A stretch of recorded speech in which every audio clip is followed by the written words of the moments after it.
আলফাই যেতিয়া অসম টাইটেলটো দিলে তাৰ আগতে 6 বছৰ আগত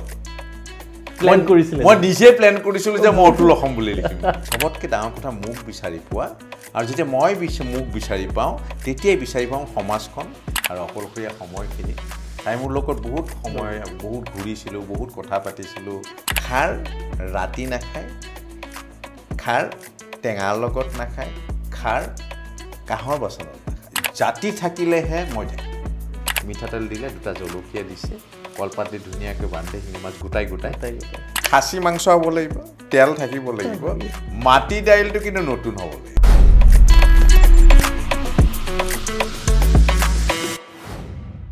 নমস্কাৰ মই বিক্ৰম শব্দৰ মজিয়ালৈ পুনৰবাৰ স্বাগতম জনাইছোঁ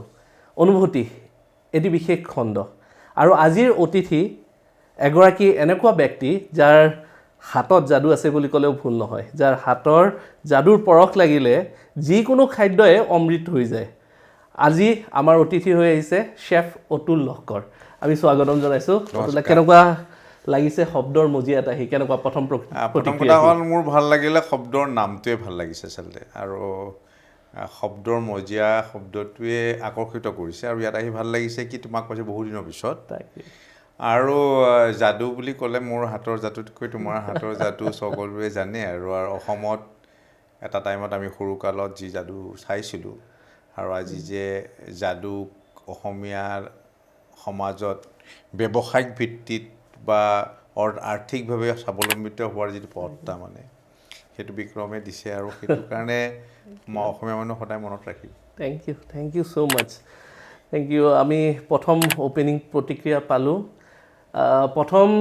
ঘৰুৱা কথা অলপ জানি লওঁ ঘৰত কোন কোন আছে জন্ম ক'ত হৈছিলে ল'ৰালি কোন ঠাইত মোৰ ঘৰ তেজপুৰত আৰু মই তেজপুৰৰ চান্দমাৰীত জন্ম আৰু মোৰ বাইদেউ আমাৰ ডাঙৰ ফেমিলি মই ক্লাছ 4 থাকোঁতে মোৰ দেউতা ঢুকালে মোৰ ওপৰত 4গৰাকী বাইদেউ মোৰ তলত ভণ্টি আৰু 2টা ভাইটি আৰু সকলোবোৰ তেজপুৰত থাকে মোৰ ওপৰৰ বাইদেউজনী শিৱসাগৰত বিয়া দিছোঁ আৰু ডাঙৰজনী বিশ্বনাথ চাৰিআলিত তাৰ তলৰ বাইদেউজনীয়ে নিজে শিক্ষয়িত্ৰী প্ৰধান শিক্ষয়িত্ৰী তেওঁ চান্দমাৰী স্কুলত তেওঁ বিয়া নহ'লে আৰু এগৰাকী তেজপুৰতে বিয়া হৈছে সৰুজনীও তেজপুৰ মানে মেক্সিমাম তেজপুৰত এগৰাকী খালি শিৱসাগৰ এগৰাকী বিশ্বনাথ চাৰিআলি আৰু মোৰ ভাইটি দুটা তাতে কাম কৰে আৰু মই আহিলোঁ ইয়াত 90 চনৰ পৰা জীৱন যুদ্ধৰ যাত্ৰা আৰু এটা সংগ্ৰাম আৰু সেনেকেই চলি আছে মোটামুটি 3 দশক পাৰ হৈ গ'ল অলমষ্ট গুৱাহাটীত 3 দশক পাৰ হৈছে পুৰা পাৰ হৈছে 3 দশকৰ অভিজ্ঞতা সাংঘাতিক অভিজ্ঞতা গুৱাহাটীত আহি গুৱাহাটীৰ লগত যুঁজি থকা আৰু নিজক গুৱাহাটীৰ লগত পৰিচয় কৰি দিয়াৰ এটা বৃহৎ সংগ্ৰাম আচলতে কাৰণ অসমত কিছু বৃত্তি আছে যি বৃত্তি অসমীয়া সমাজৰ কাৰণে অসমৰ পৰিৱেশৰ কাৰণে খুব নতুন এটা যাদু যেনেকুৱা আছিল হয় আৰু সেইদৰে মোৰ অসমীয়া তথা আহাৰৰ যি বিষয় সেই বিষয়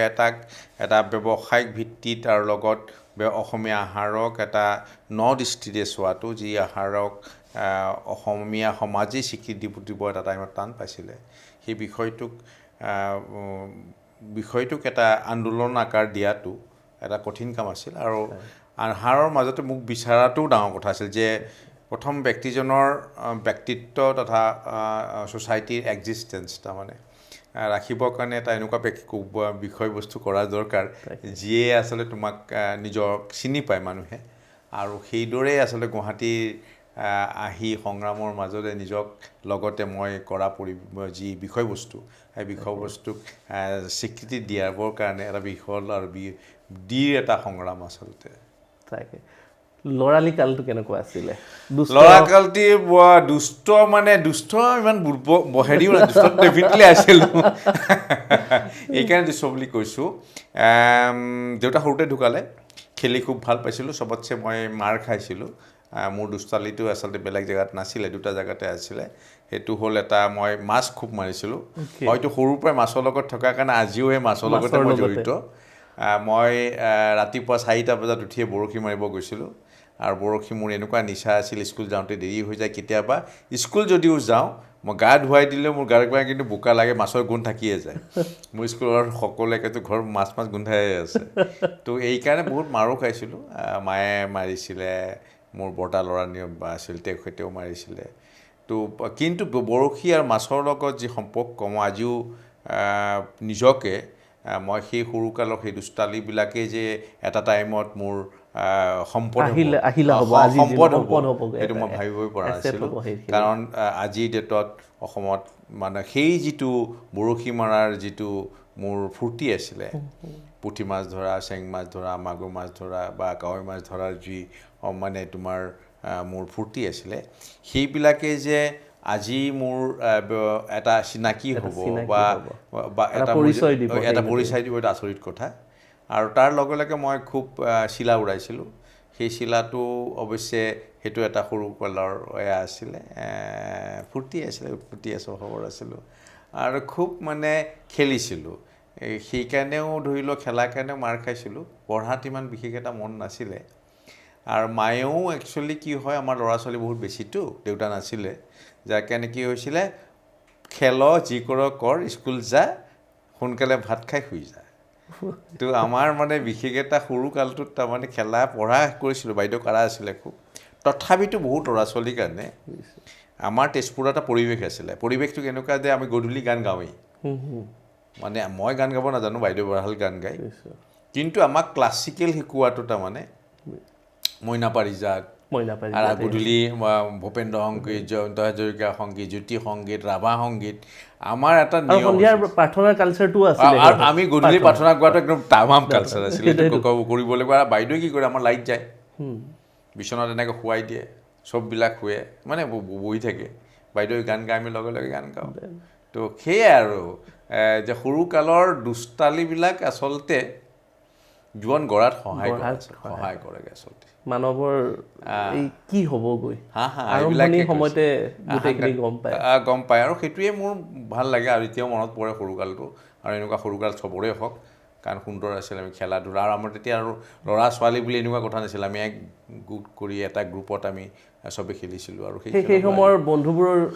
এতিয়ালৈকে আছে পুৰা কানেকশ্যন আছে আমাৰ। তাৰমানে সেই সময়ৰ ছোৱালী বন্ধু, ল'ৰা বন্ধু আজিলৈকেও দুই এজন নাম ল'লে কিজানি আজি পডকাষ্টটো চাই আছে তেওঁলোকে। ডেফিনেটলি আমাৰ বুবুল, তাৰপিছত দীপক, তাৰপিছত তোমাৰ মৃগাংক, ঋতুপৰ্ণ, বহুতবিলাক এনেকুৱা বন্ধু আছে যি আজিকালি সেই হয়নে, মানে গেট টুগেডাৰ হয়নে, জেমিং হয়? মোৰ ক্ষেত্ৰত মই গেট টুগেডাৰ এনেও লগ পাওঁ, আমি কথা পাতোঁ, কিন্তু এই যে গেট টুগেডাৰ পাতে যে, সেইটো মোৰ ক্ষেত্ৰত মই অলপ হোৱা নাই। কাৰণ আমি কিন্তু লগ পাওঁ, আমি আমাৰ বন্ধুবিলাকৰ লগত লগ পোৱা যেতিয়াই পাওঁ আমি লগ পাওঁ। আৰু সেই সৰুকালৰ যেনেকৈ আমাৰ বন্ধুত্ব আছে, চবেই বিভিন্ন প্ৰফেশ্যনত বেলেগ বেলেগভাৱে তেওঁলোকে ছাকচেছ হৈছে, কিন্তু সেই বন্ধুত্ব সদায় আছে। কিন্তু ঘৰত কি বুলি মাতিছিলে? মোক বাবা বুলি মাতিছে, বাবা, চবৰে বাবা, বাবা থাকি গৈছে।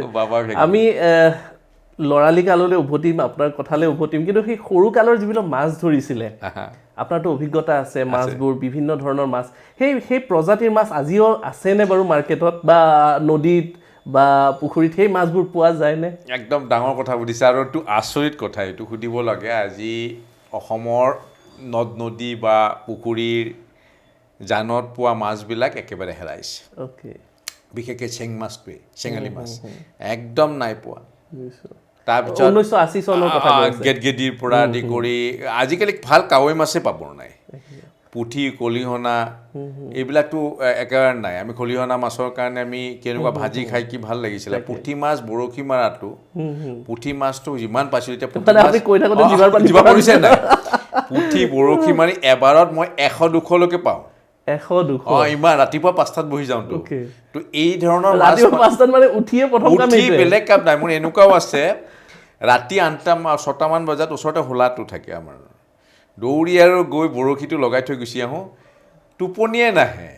ৰাতিপুৱা কেইটা উঠিব বৰশীটো চাব যাওঁ। কেতিয়াবা মাগুৰ চাগুৰ পাওঁ এনেকৈ, বা বৰশী মাৰিব গ'লে বা মাছ মাৰোঁতে আমি সোমাই যাওঁ জোতাত। মোৰ এতিয়াও মনত আছে দেই, এবাৰ আমি হোলত গৈছিলোঁ, মাছ মাৰিছে চবে, আৰু ময়ো মাছ মাৰিব নামি গ'লোঁ। মাছ সিঁচিছে, আৰু যোনে মাছ সিঁচিছে মাছটো আচলতে বেলেগক মাৰিব নিদিয়ে, ধৰিব নিদিয়ে। মই ৰখিলোঁ, তেতিয়া আমি মাছ পাইছোঁ, কাৱৈ মাছ গৰৈ মাছ যি পাইছোঁ পকেটত ভৰাইছোঁ গালি দিয়ে গালি মানে নামি গৈ আৰু যি এনেকৈ হ'লেও মানে আমি মাছ আনো আৰু মাছৰ কাৰণে মোৰ কাৱৈ মাছৰ উজান আজিকালি আৰু এটা শব্দ নাইকিয়া হৈছে মাছৰ যিটো উজান উঠাটো কাৱৈ মাছ ধৰা মোৰ এতিয়া মনত আছে ইমান উজান উঠিছিল বা সেই মাছ নাই যে আৰু এটা বস্তু অসমৰ নদ নদীৰ পৰা নাইকিয়া হৈছে সেইটো হ'ল মানে কান্ধুলি মাছ শীতলটো আছে কান্ধুলি মাছৰ একদম পৰিমাণ একেবাৰে নাইকিয়া হৈছে মাৰ্কেটতো দেখাও নাপায় একেবাৰে বিচাৰিলেও নাপায় একেবাৰে বিচাৰি এতিয়া বহুত মাছ আছে এতিয়া পুখুৰী ফিচাৰীত দি কৰা কিন্তু নদী দুটা বহুত ৰিজন আছে ইয়াৰ কাৰণ এটা হ'ল জলবায়ুৰ অতি পৰিৱৰ্তন হৈছে বৰষুণ কমি গৈছে দেখিছা আৰু তাৰ লগে লগে আমাৰ খাল বিল নদ নদী যিটো হাৰত হ্ৰাস পাইছে যিটো বৰষুণ কমিছে গছ কমিছে আৰু ৱেডাৰ চেঞ্জ হৈছে আগতে অক্টোবৰ মাহৰ পৰা আমাৰ ঠাণ্ডা অনুভৱ হয় এতিয়াতো ডিচেম্বৰলৈকে ঠাণ্ডা নালাগে ফেন চলিয়ে থাকে বাৰিষাৰো ইয়াত ঠিকনা নাই এতিয়া এপ্ৰিল মাহ পৰিব এইবাৰ বৰদৈচিলা নাই এইবাৰ বৰদৈচিলাই নাই বৰষুণৰ যিটো এই ধৰণৰ ৱেডাৰৰ যিটো পৰিৱৰ্তন হৈছে এই গোটেইবিলাকৰ লগতে নদীৰ কেৰেক্টাৰ চেঞ্জ হৈছে আমাৰ বিল পুখুৰীও শুকাইছে যাৰ কাৰণে বহু মাছ আৰু তাৰ লগে লগে এই যে আমি পথাৰত ফাৰ্টিলাইজাৰ ইউজ কৰোঁ তাৰ কাৰণেও কিন্তু অসমৰ বহু মাছ যি মাছক মই সেই সময়ত পাইছিলোঁ আজি কিন্তু সেই ইউৰিয়া শেষ কৰি একেবাৰে মাছ নাই মাছবোৰ এনেকুৱা হ'ল যে তাকে মই ফেচবুকতো আপুনি দেখিব ছ'চিয়েল মিডিয়াত যে দুই এটা মাছকে কি এক্সাইটলি দেখাই মানে মোৰ ঘৰৰ মাছ তো এই ধৰণৰ যিটো শেষ হৈছে তাৰমানে মাছ মই বৰশী মৰা মাছৰ সেই সময়খিনিৰ আৰু আজিৰ সময়ত তাৰমানে যে কোনটো মাহত মাছ অলপ পায় সেয়া হ'ল জানুৱাৰী ফেব্ৰুৱাৰী মাৰ্চ মাহ আৰু একেবাৰে বৰষুণ বৰষুণৰ সময়ত অলপ মাছ পায় খেতি পথাৰত বা উজানত অলপ মাছ পায় তাৰ পিছত কিন্তু মাছ পাবলৈ নাই যদিহে এই ফিচাৰী মাছখিনি নাথাকে অসমত ক'তো মাছ পাবলৈ নাই আমি মাছৰ কথা পাতিম কাৰণ মাছৰ ওপৰত যিখিনি অভিজ্ঞতা দৰ্শকেও নিশ্চয় জানিব লাগে আৰু আমি মাছৰ কথা জানিম যে মাছৰ বিভিন্ন কথা আছে কিন্তু আমি আকৌ উভতি আপোনাৰ জীৱনলৈ যাব বিচাৰিছোঁ গুৱাহাটীত অহা যিটো 90 দশকৰ কথা ক'লে প্ৰথমটো ষ্ট্ৰাগল পিৰিয়ড চাগে আহিয়েতো অতুল লহকৰ আজিৰ যিটো অতুল লহকৰ সেইটো হৈ থকা নাই আহিয়েতো এটা ষ্ট্ৰাগল পিৰিয়ড থাকে সকলোৰে সাংঘাতিক তো এই ষ্ট্ৰাগল পিৰিয়ডৰ আৰম্ভণি কেনেকুৱা আছিলে আৰম্ভণি মানে একচুৱেলি গুৱাহাটীত আহোঁ বুলিও মই অহা নাই আচলতে গুৱাহাটীত আহি পৰা বাই ডিফল্ট বুলি যে কেতিয়াবা হয় মানে কি এক্সিডেণ্টলি মই গুৱাহাটীলৈ আহা আচলতে গুৱাহাটীত তাত অসমত বিভিন্ন 90 চনত আৰ্মিৰ বিৰাট ডাঙৰ অপাৰেশ্যন তেজপুৰত থাকিব নোৱাৰি অৱস্থা মাহঁতৰ ভয় ডিগ্ৰীটো তেতিয়া ল'ব পৰা নাছিলোঁ চবকে 5টাতে ঘৰত সোমাব লাগে কলেজত ভালকৈ আমি যাব নোৱাৰোঁ তো আমি মায়ে কৈছে ডিগ্ৰীটোতো ল এটলিষ্ট মই কৈছোঁ ডিগ্ৰী লোৱাৰ পৰিৱেশেই নাই দেখোন কৈছে নিজক বচাই ৰখাটোৱেই টান হৈ পৰিছে কৈছে না ডিগ্ৰীটো ল আৰু সেই সময়ততো সকলোৱে ঘৰে ঘৰে সংগ্ৰামী বুলি ক'লে চব ভাল পায় তো সংগ্ৰামী ল'ৰাখিনি চবেই সংগ্ৰামী ইজনে সিজন চবকে চিনি পাওঁ তো মায়ে ক'লে মই ক'লোঁ গুৱাহাটীতে যাওঁতে কৈ যাবি নেকি যা তেতিয়াহ'লে কোনো একো পৰিকল্পনা বিশেষ এটা নাই আহিলোঁ আৰু আহি লৈ কি কৰিম বুলি আহিছিলে মানে গুৱাহাটীত একো নাই ব্লেংক যে গুৱাহাটীত আহিছোঁ একো কাৰণ ভাবিবৰ কাৰণে উদ্দেশ্য থাকিবৰ কাৰণে পৰিৱেশ সেইটো নাছিলে 90 চনৰ পৰিৱেশটো কমপ্লিট একদম বেলেগ সেই সময়ত বাচি থকাটো বেছি ডাঙৰ কথা আছিলে আচলতে আৰু বিশেষকৈ গুপ্ত হত্যাৰ বাপৰে বাপ সেই সময়খিনি বাচি থকাটো আচলতে বেছি আছিলে অন্য কিবা লক্ষ্য লৈ যোৱাটোতকৈ তো আমি তাৰপিছত মই ইয়াত আহি ডিগ্ৰী পাছ কৰিলোঁ তথাপি দৰং কলেজত মই ডিগ্ৰীটো ফাইনেল দিলোঁ মোক নিদিয়ে প্ৰিন্সিপাল ছাৰে ক্লাছ নকৰা গুৱাহাটীত থাকা মই কৈছোঁ মোক দিব দিয়ক মই পাছ কৰিম ফাইনেলি গৈ পাছ কৰিলোঁ বাৰু তো তাৰপিছত আমি জীৱন আৰম্ভ হ'ল কলেজ কি ক্ষতি কৰাৰ কাৰণে ডিগ্ৰী দিব নাই তেতিয়া আলফা টাইম ন বিৰাট আৰ্মি অপাৰেশ্যন কোনো ল'ৰা ছোৱালীয়ে ক্লাছ কৰিব পৰা নাই তেতিয়া আৰু ময়ো পৰা নাই ক্লাছ কৰিবৰ কাৰণে তো তথাপিতো মোক দিছিলে ভালকৈ পাছ কৰিলোঁ বাৰু পাছ কৰাৰ পিছতে আহি ইয়াতে কি কৰিম এতিয়া কৰাৰ কাৰণেতো ভাবিব পৰা নাই তেতিয়া মই ভবা নাছিলোঁ যে মই কুকিং কৰিম মই চেফ হ'ম এনেকুৱা ধৰণৰ পৰিকল্পনা নাছিলে আৰু তেতিয়া মোৰ কি আছিলে যে আছোঁ যে পঢ়িব লাগে এতিয়া আৰু পঢ়ি কিবা কৰিব লাগে বাছ সেইটো এটা লক্ষ্য আৰু যিহেতু মোৰ ঘৰৰ পৰা বেকআপ দিব লগা একো নাই মোৰ বাইদেউ চাকৰি তেতিয়া পাইছিলে বাইদেউ চাকৰি পাইছিলে মোৰ মাজুত বাইদেউজনী কিন্তু অকণমান দৰমহা পায়, তেতিয়া বেছি দৰমহা নাপাইছিলে, আৰু ঘৰৰ ইমান ডাঙৰ চবকে পঢ়াব লাগে, মোলৈ হাৰ্ডলি 1,000 টকা এটা দি পঠায় আৰু হাৰ্ডলি আৰু 500,000 কেতিয়াবা 1,000 দিয়ে, কেতিয়াবা 500 টকা দিয়ে। তো কিবা এটা কৰিব লাগিব ডেফিনেটলি, আৰু সেই কৰিব লগা কিবা এটা যে কৰিব লাগিব, সেই কিবাটোৰে জীৱন আৰম্ভ হোৱা ৰাস্তা। যিদৰে মই এটাই কওঁ যে লক্ষ্য আচলতে পৰিৱেশে গঢ় দিয়ে আচলতে, ৰাস্তাও নিজে নিজে নলয়, আচলতে পৰিৱেশে ৰাস্তা সৃষ্টি কৰে আছে। তাৰপিছত যেতিয়া ৰাস্তা বহুতটা সৃষ্টি হয়, তাৰ মাজত নিজকে চইচ কৰিব লাগে যে কোনটো ৰাস্তাৰে গ'লে মই মোক বিচাৰি পাম। চবতকৈ ডাঙৰ কথা মোক বিচাৰি পোৱা, আৰু যেতিয়া মই মোক বিচাৰি পাওঁ, তেতিয়াই বিচাৰি পাওঁ সমাজখন, কাৰণ মই মোক বিচৰাৰ লগে লগে সমাজৰ প্ৰতি দায়বদ্ধতাটো বুজি পায়, আৰু তেতিয়া সমাজৰ দায়বদ্ধতা ৰাখি নিজক গঢ়াটোৰ কাৰণে এটা সংগ্ৰাম আৰম্ভ হয়। আৰু মোৰো জীৱনৰ সেই সংগ্ৰামটো সমাজৰ লগত থাকি, জাতিটোৰ লগত থাকি, আৰু নিজক আচলতে মই বিচাৰিছিলোঁ। সেয়ে মোৰ আচলতে গুৱাহাটী যাত্ৰা আচলতে। বঢ়িয়া বঢ়িয়া। গুৱাহাটীত আহি পালে, গুৱাহাটীত পাতনি মেলিলে, আৰু সেইটো বয়সটোৱে অলপ প্ৰেমৰ বয়স, অলপ আৱেগৰ বয়স, ৰঙীন ৰঙীন পৃথিৱীখন।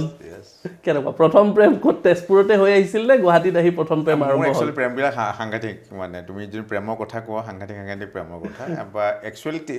তেজপুৰত মই যাক প্ৰেম কৰিছিলোঁ প্ৰথমে, সেয়া হ'ল কলেজত, কলেজত তো মই চাই থাকোঁতেই গ'লোঁ। ইণ্ট্ৰভাৰ্ট আছিলোঁ, বেছি ক'ব নোৱাৰিছিলোঁ, আৰু সদায় ভাল লাগে। স্কুল টাইমত ৰখি থাকোঁ, চাওঁ অকণমান টাইম। ছোৱালীজনীৰ ঘৰৰ অৱস্থা ভাল আছিলে, মোৰ ইমান বিশেষ ভাল নাছিলে, আৰু ককাইক মোৰ বন্ধু আছিলে। তো সেনেকেই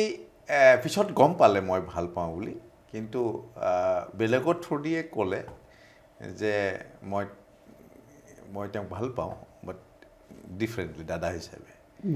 আৰু মই তাৰপিছত মোৰ প্ৰেম তাতেই সেনেকেই থাকি গ'ল, আৰু সীমিত। মই তেজপুৰৰ ঘটনা কৈছোঁ। আৰু গুৱাহাটীত আহোঁতে প্ৰেমতকৈ বেছি সেই চিটুৱেশ্যনটোত আচলতে প্ৰেম কৰাতকৈ সেই সময়খিনিত আচলতে বিশেষভাৱে তাৰমানে বেলেগ এটা পৰিৱেশত আছিল। আৰু মই যিহেতু সৰুৰ পৰা জাতীয়বোধ থকা মানুহ এটা, জাতিটোৰ কাৰণে কিবা কৰাৰ আৰু সংগ্ৰামী মানুহ এটা আছিলোঁ, যাৰ কাৰণে প্ৰতিটো বিষয়ত সংগ্ৰামৰ লগত নিজকে জড়িত কৰি ৰাখিছিলোঁ। আৰু তাৰ এতিয়া পঢ়া শুনাৰ পৰা আদি কৰি, আৰু যৌৱনৰ প্ৰেমৰ সময়টোত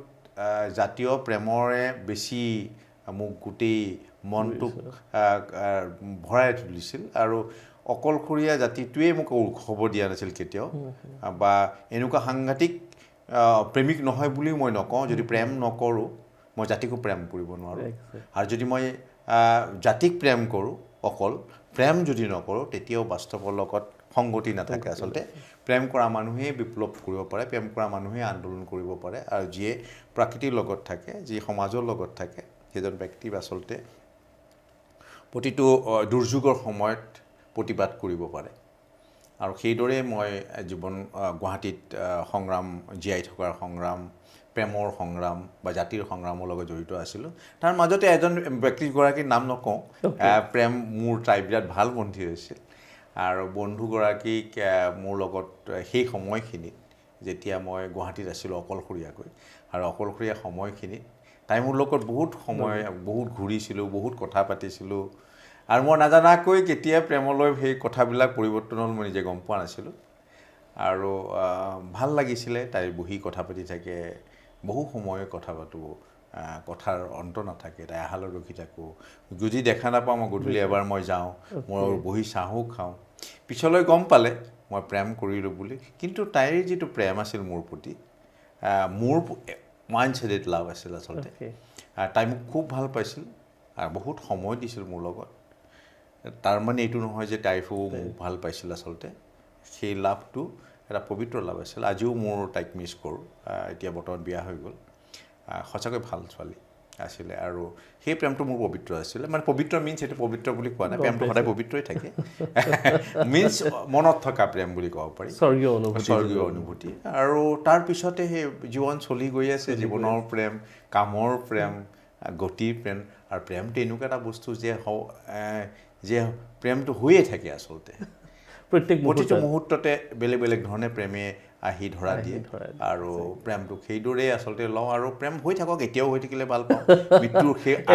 আগমুহূৰ্তলৈকে প্ৰেমটো মোৰ জীৱনত love is in the air Yes definitely জীৱনত প্ৰেমটো মই থকাটো বিচাৰোঁ এইকাৰণে যে প্ৰেম নাথাকিলে জীয়াই থাকিব নোৱাৰে আৰু জীয়াই থাকিবৰ কাৰণে প্ৰেমৰ প্ৰয়োজন আৰু প্ৰেমে সৃষ্টি কৰে আচলতে এক্সেক্টলি সেইটোৱে ক্ৰিয়েটিভিটি আনি লাগে আছে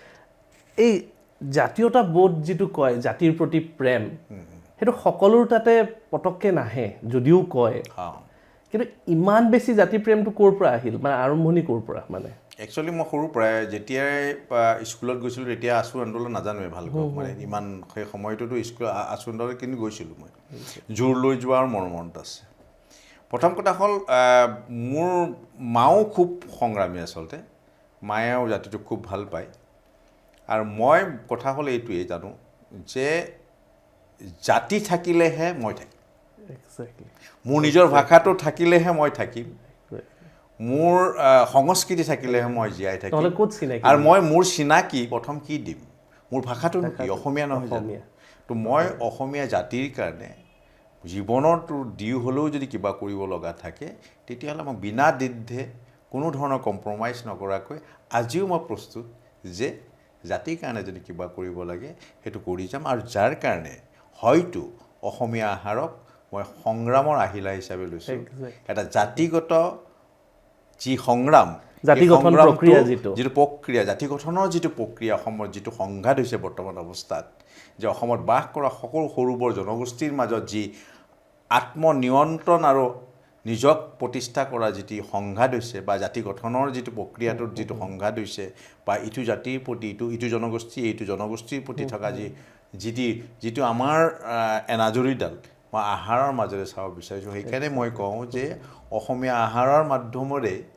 প্ৰতিটো জনগোষ্ঠীৰ পাকঘৰত যি গৈ সেই ধোঁৱা শুঙিব বিচাৰোঁ সেইখন পথাৰ বিচাৰোঁ যিখন পথাৰত লিখা নাথাকে এখন বড়োৰ এখন ৰাভাৰ এখন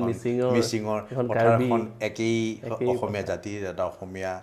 অপৰিহাৰ্য এটা অংগ সেই হিচাপে মই অসমীয়া আহাৰকো মই জাতিগত খিলঞ্জীয়া সংগ্ৰাম বুলিয়ে মই আচলতে ধৰি লৈছোঁ এক্সেক্টলি তাৰমানে ক'ৰবাত নহয় ক'ৰবাত ইমান দেৰি কথা পাতি এইটো অনুভৱ হৈছে যে অকল ভাল চেফে নহয় ভাল ফটোগ্ৰাফাৰেই নহয় ভাল প্ৰেমিকেই নহয় ভাল ফিল'চফাৰো কাৰণ ভাল ফিল'চফি থাকিব লাগিব লাইফৰ প্ৰতি ইমান ধুনীয়া ফিল'চফি এটা জাতিপ্ৰেমী মানুহ এজনে এই গোটেইখিনি থাকিব লাগিব কাৰণ আপোনাৰ প্ৰত্যেকটো কথাত ফিল'চফি ওলাইছে লাগিব মই কি কৈছোঁ একচুৱেলি কি হয় জানে একদম স্বাভাৱিক যদি নেচাৰেল হৈ থাকিব যদি বোকাৰ লগত থাকিব বিচাৰে মাটিৰ লগত থাকিব বিচাৰে তেতিয়াহ'লে কিন্তু নিজক বিচাৰি পাব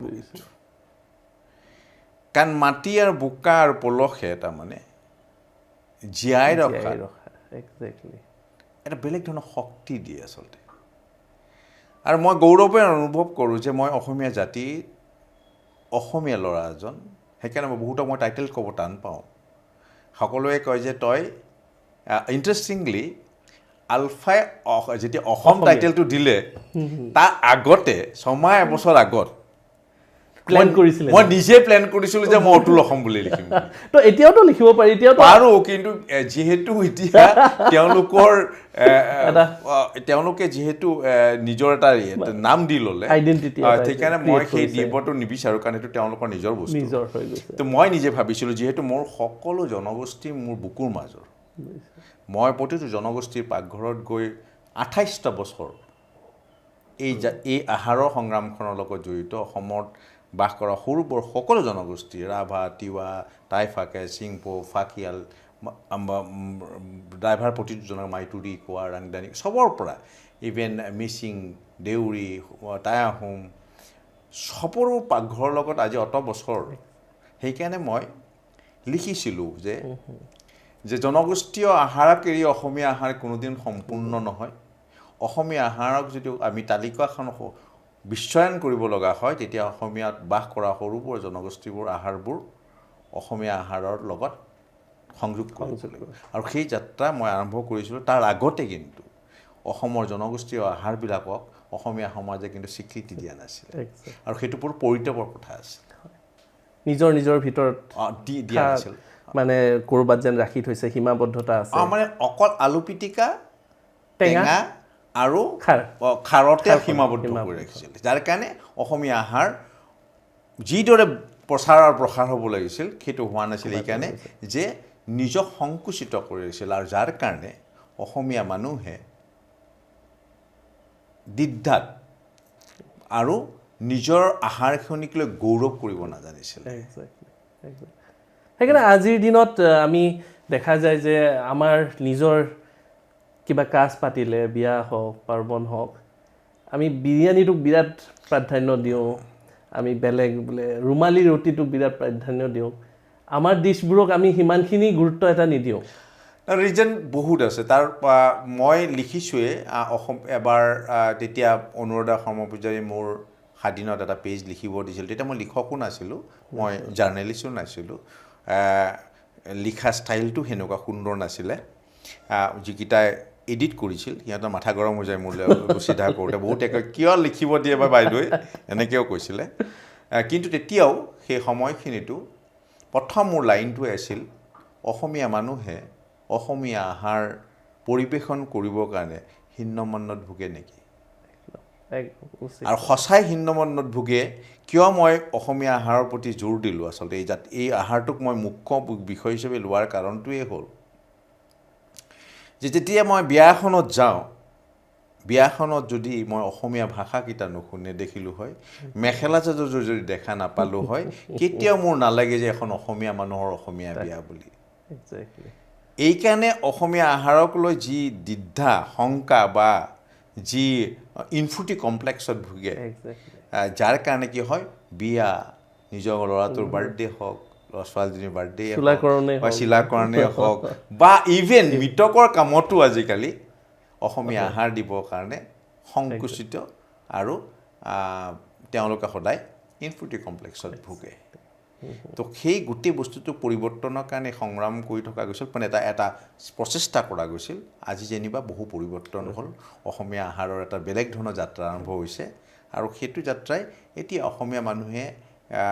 ছ'চিয়েল মিডিয়াত ইণ্টাৰনেটত অসমীয়া আহাৰক দি গৌৰৱ অনুভৱ কৰা হৈছে আজি কি ৰূপত অসমীয়া খানাক বা অসমীয়া যিটো খাদ্যক আপুনি সংজ্ঞা দিব বা সংজ্ঞাবদ্ধ কৰিব অসমীয়া খানা মানে কি বুলি সংজ্ঞা দিব মই অসমীয়া খানা বুলি সংজ্ঞা বুলি ক'লে যদি মোৰ দৃষ্টিত 28টা বছৰ শিকাৰ পিছত আৰু বিশ্ব আহাৰ বা অন্যান্য দেশৰ আহাৰৰ লগত উপমা যদি মই কৰি কওঁ যে অসমীয়া আহাৰৰ বিশ্বায়ন হোৱাৰ কাৰণে সকলো গুণৰ যিখিনি বৈশিষ্ট্য লাগে সেইখিনি গোটেইখিনি অসমীয়া আহাৰত আছে অসমীয়া আহাৰ হ'ল স্বাস্থ্যসন্মত সুস্বাদু তাৰ লগতে চবতছে বস্তুটোৱে হ'ল কি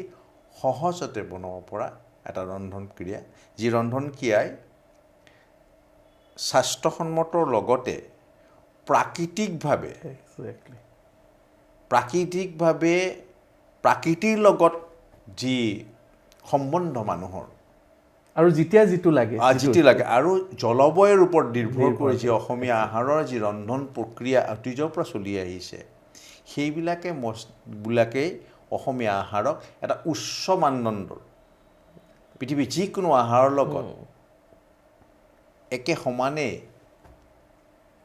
যি পৰিৱেশন কৰিব পৰা এটা উত্তম এটা খাদ্য বুলি মই আচলতে ভাবোঁ মোৰ দৃষ্টিত লঘু সহজ সুস্বাদু আৰু স্বাস্থ্যসন্মত এই চাৰিটা আপুনি এটা সংগ্ৰাম আৰম্ভ কৰিছিলে খাদ্যক লৈ সেই সময়ত হয়তো অসমীয়া থালি বুলি কোনো সংজ্ঞা নাছিলে আজিৰ দিনত আমি গ'লে আমি প্ৰথম অৰ্ডাৰটো অসমীয়া থালি আছেনে সোধোঁ অসমীয়া থালি যিটো ক'লে ডেলিকেচিত মই যদি ভুল কৰা নাই ডেলিকেচিত আমি খাব গৈছিলোঁ সেই সময়ত ডেলিকেচিত গৈ পিনে অসমীয়া থালি বিচাৰোঁ তো সেই অসমীয়া থালিৰ যি সংগ্ৰাম সেই সংগ্ৰাম আৰম্ভ কৰা সেই ষ্ট্ৰাগল পিৰিয়ডত গৈ এই ৰিচেণ্টলি এটা ক্লিপ ভাইৰেল হৈছিলে মাষ্টাৰ চেফ ইণ্ডিয়াত আয়ে থে ভাৰত ৰেহ গয়া আছাম এই কথাষাৰ শুনি আপোনাৰ কেনেকুৱা লাগে মোৰ ভাল লাগিছিলে কাৰণ অসমৰ পৰা গৈ দুগৰাকী প্ৰতিভাৱান কম্পিটিটৰ এজনগৰাকী হ'ল শান্তা আৰু দ্বিতীয়গৰাকী হ'ল নয়নজ্যোতি শইকীয়া। এই দুগৰাকীয়ে অসমীয়া আহাৰক লৈ প্ৰতিযোগিতা কৰিছিল আৰু ভাৰতৰ অন্য জেগাৰ পৰা বিভিন্ন কম্পিটিটৰ আহিছিল আৰু তেওঁলোকৰ ৰন্ধন ক্ৰিয়া আৰু ৰন্ধনৰ মানে কলা ব্যৱহাৰ কৰি অসমীয়া আহাৰক পৰিৱেশন কৰাটো আৰু আজি যেতিয়া ফিনালিত যেতিয়া দুইজন ব্যক্তিয়ে একেলগে মানে প্ৰতিযোগী হিচাপে যেতিয়া থিয় হৈছিল মই সঁচাকৈ ভাল পাইছিলোঁ, গৌৰৱ অনুভৱ কৰিছিলোঁ। আৰু এইকাৰণে গৌৰৱ অনুভৱ কৰিছোঁ যে অসমীয়া আহাৰৰ যে মই বাৰে প্ৰতি কওঁ সকলো গুণেই আছে বিশ্বৰ যিকোনো আহাৰৰ লগত প্ৰতিযোগিতা ফেৰ মাৰিব পৰা, সেইটো প্ৰতিফলিত হৈছিল। আৰু তাত সুযোগ্যভাৱে সুন্দৰভাৱে শান্তা আৰু নয়নজ্যোতিয়ে পৰিৱেশন কৰিছিল। আৰু দুয়োগৰাকী আচলতে যদিও এগৰাকী উইনাৰ হৈছে, মোৰ দৃষ্টিত তাৰমানে দুয়োগৰাকী আচলতে উইনাৰ হয় আৰু তেওঁলোকৰ এই প্ৰচেষ্টাৰ কাৰণে বহুতে প্ৰেৰণা পাইছে আৰু আগবাঢ়ি যাওক অসমীয়া আহাৰক আৰু বিশ্বায়ন হওক। আৰু সেইদৰে নতুন চামে আমি কৰি অহা কামখিনিক আৰু নতুন চামে যদি আকৌ বিশেষকৈ আৰু আগুৱাই লৈ যায় তেতিয়া মোৰ যিটো যাত্ৰা আছিল, মই যিটো সংগ্ৰাম আৰম্ভ কৰিছিলোঁ, এটা মাত্ৰা পাই আচলতে। না আজিৰ দিনততো আমি চেলিব্ৰিটি চেফ বুলি জানো, আৰম্ভণিৰ দিনলৈ আৰু ঘূৰি গৈছোঁ দেই। আহিলে অলপ অলপ প্ৰেম হ'ল, সময় দিলে, তথাপিওতো আপুনি একজেক্টলিটো ওলোৱা নাছিলে তেতিয়ালৈকে যে কি কৰিম, তথাপিওতো বিচাৰি আছিলে চাগে। আছিলোঁ। আৰম্ভণিটো কেনেকৈ হ'ল? একচুৱেলি কি হয়, যেতিয়া মোৰ দেখিছোঁ যে অসমীয়া আহাৰৰ এইটো পৰ্যায়ত একেবাৰে যিহেতু মই কুকিং ভাল পাইছিলোঁ আচলতে 95ত মই ৰেষ্টুৰেণ্টত সেইকাৰণে কুকিঙৰ কাৰণে মোৰ বাইদেউৰ কেঞ্চাৰ হৈছিল আচলতে। মোৰ বাইদেউৰ কেঞ্চাৰ হৈ মাদ্ৰাজলৈ ট্ৰিটমেণ্ট কৰিব লগা হৈছিলে আৰু মই খুব ফুড ভাল পাইছিলোঁ কাৰণে মই কুকিঙৰ IHM-ত ইণ্ডিয়া ইনষ্টিটিউট অফ হোটেল মেনেজমেণ্টত মই শিকাবৰ কাৰণে মই ফৰ্মো আনিছিলোঁ। সেই পৰিৱেশত মোৰ হাতত পইচা নাছিলে, পইচা 1000 টকা মাহ দিয়ে আৰু ক'ত পাৰিব তেতিয়া লাখ টকাৰ কথা। আৰু সেই তেতিয়া নোৱাৰা কাৰণে যিহেতু মই নোৱাৰিলোঁ ইনষ্টিটিউটৰ পৰা ল'বৰ কাৰণে, সেই যিটো ভিতৰৰ ক্ষোভ আৰু জেদ এটা, মোৰ সৰুৰ পৰা অলপ জেদিও আছিলোঁ যে মই ক'ৰবাত শিকিব লাগিব, যেনে তেনে হ'লেও শিকিব লাগিব। তো সেই মনৰ যিটো ভাৱ লৈ পেলাই মই বাইদেউ বেমাৰ হ'ল। তেতিয়া মই 94ৰ লাষ্টৰ ফালে ইউটাৰ্ণ ৰেষ্টুৰেণ্ট হৈছিলে। বিৰাট ফেমাছ আছিলে। আৰু তেতিয়া মই কৌশিক নাথহঁতৰ লগত একেলগে আছিলোঁ, কৌশিক দাহঁতৰ লগত। তেওঁলোকে যে আমাৰ ৰেষ্টুৰেণ্টে কৰিব পাৰোঁ তই, তো মই সেই ৰেষ্টুৰেণ্টত খাদ্য ভাল পাওঁ কাৰণে নিজৰ ৰুমত বনাই মই চবকে খুৱাইছিলোঁ, নিজৰ ওপৰত চবেই জানে এতিয়াও। পিছত মই সেই ৰেষ্টুৰেণ্টত সোমালোঁ। ৰেষ্টুৰেণ্টত মই এজ এ মেনেজাৰ ইনচাৰ্জ হিচাপে আছিলোঁ। যদিও মই ইনচাৰ্জ আছিলোঁ, মই কিচেনত কাম কৰি বেছি ভাল পাইছিলোঁ, যিহেতু মই কুকিংটো ভাল পাইছিলোঁ। সেয়া মোৰ আৰম্ভণি। তাৰপিছত বাইদেউৰ লগত মাদ্ৰাজ গ'লোঁ। মাদ্ৰাজতো মই কুকিঙৰ কাৰণে সৰু কোৰ্চ এটা লৈছিলোঁ। মোৰ তাৰ মাজত আকৌ মোৰ কুকিং নিজৰো স্কুল আছিলে, মই নিজেও শিকাইছিলোঁ ল'ৰা ছোৱালী। তাৰ পৰা অলপ অলপকৈ হ'লেওতো আৰ্নিং হৈছিলে তেতিয়া। মই ৰেষ্টুৰেণ্ট খোলাৰ আগত মোৰ যেতিয়া ট্ৰেভেল হৈছিলে, মই 98ত কুকিং 95ৰ পৰা কুকিঙত ইনভলভ হৈছোঁ, কিন্তু মোৰ জাৰ্ণিটো আৰম্ভ হৈছিল প্ৰপাৰলি 98ত, ফুডৰ জাৰ্ণিটো। 95, 96ত পঢ়ি মই বাইদেউৰ কেঞ্চাৰৰ কাৰণে মই কমপ্লিট ফুডটো এৰিব লগা হৈছিলে। 98ৰ পৰা চিৰিয়াছলি লগা গৈছিল। আৰু তেতিয়া কিন্তু 98ত মই বেলেগ ফুডত দিয়া নাছিলোঁ, 100% অসমীয়া ফুডত দিছিলোঁ। আৰু অসমীয়া ফুডৰ যিটো গতি মই দেখা পাইছিলোঁ, অসমীয়া পাকঘৰৰ পৰা যিদৰে অসমীয়া আহাৰটোৱে নাইকিয়া হৈ গৈছিল, তেতিয়া মই ভাবিছোঁ নহয়, বিশ্বৰ বেলেগ আহাৰটো চলি থাকিব, বেলেগে কৰি থাকিব, মোৰ আহাৰ কোনে কৰিব? তো মই কোনোবা এজন ব্যক্তি লাগিব। তেতিয়া মই চবকে সুধিছিলোঁ যে অসমীয়া আহাৰৰ সংজ্ঞা কি? তেতিয়া অসমীয়া আহাৰৰ সংজ্ঞা এটাই কৈছিলে, মোৰ মায়েও একে কথা কৈছিল, আলু পিটিকা, টেঙা আৰু খাৰ, তাতকৈ একো বিশেষ এটা নাজানো। তেতিয়া মই কৈছোঁ নহ'ব, যিহেতু মোৰ এটা জাতি, অসমীয়া জাতিক মই তাৰমানে জনগোষ্ঠী হিচাপে লৈছোঁ, বাসৰ প্ৰতি জনগোষ্ঠী মোৰ বুকুৰ অসমীয়া, এটা কমপ্লিট অসমীয়া জাতি এটা। মই অকল টেঙা আলু পিটিকা কেতিয়াও নহয়, মই জাৰ্ণি আৰম্ভ বিচাৰি উলিয়াব লাগিব। 98ত যি ওলালোঁ মই, একদম শদিয়াৰ পৰা ধুবুৰীলৈকে, আপাৰ আছামৰ পৰা একে লোৱাৰ আছামলৈকে। প্ৰথম ক'ত গৈছিলে? প্ৰথম শুৱালকুছি গৈছিলোঁ। Very interesting. শুৱালকুছিত গৈ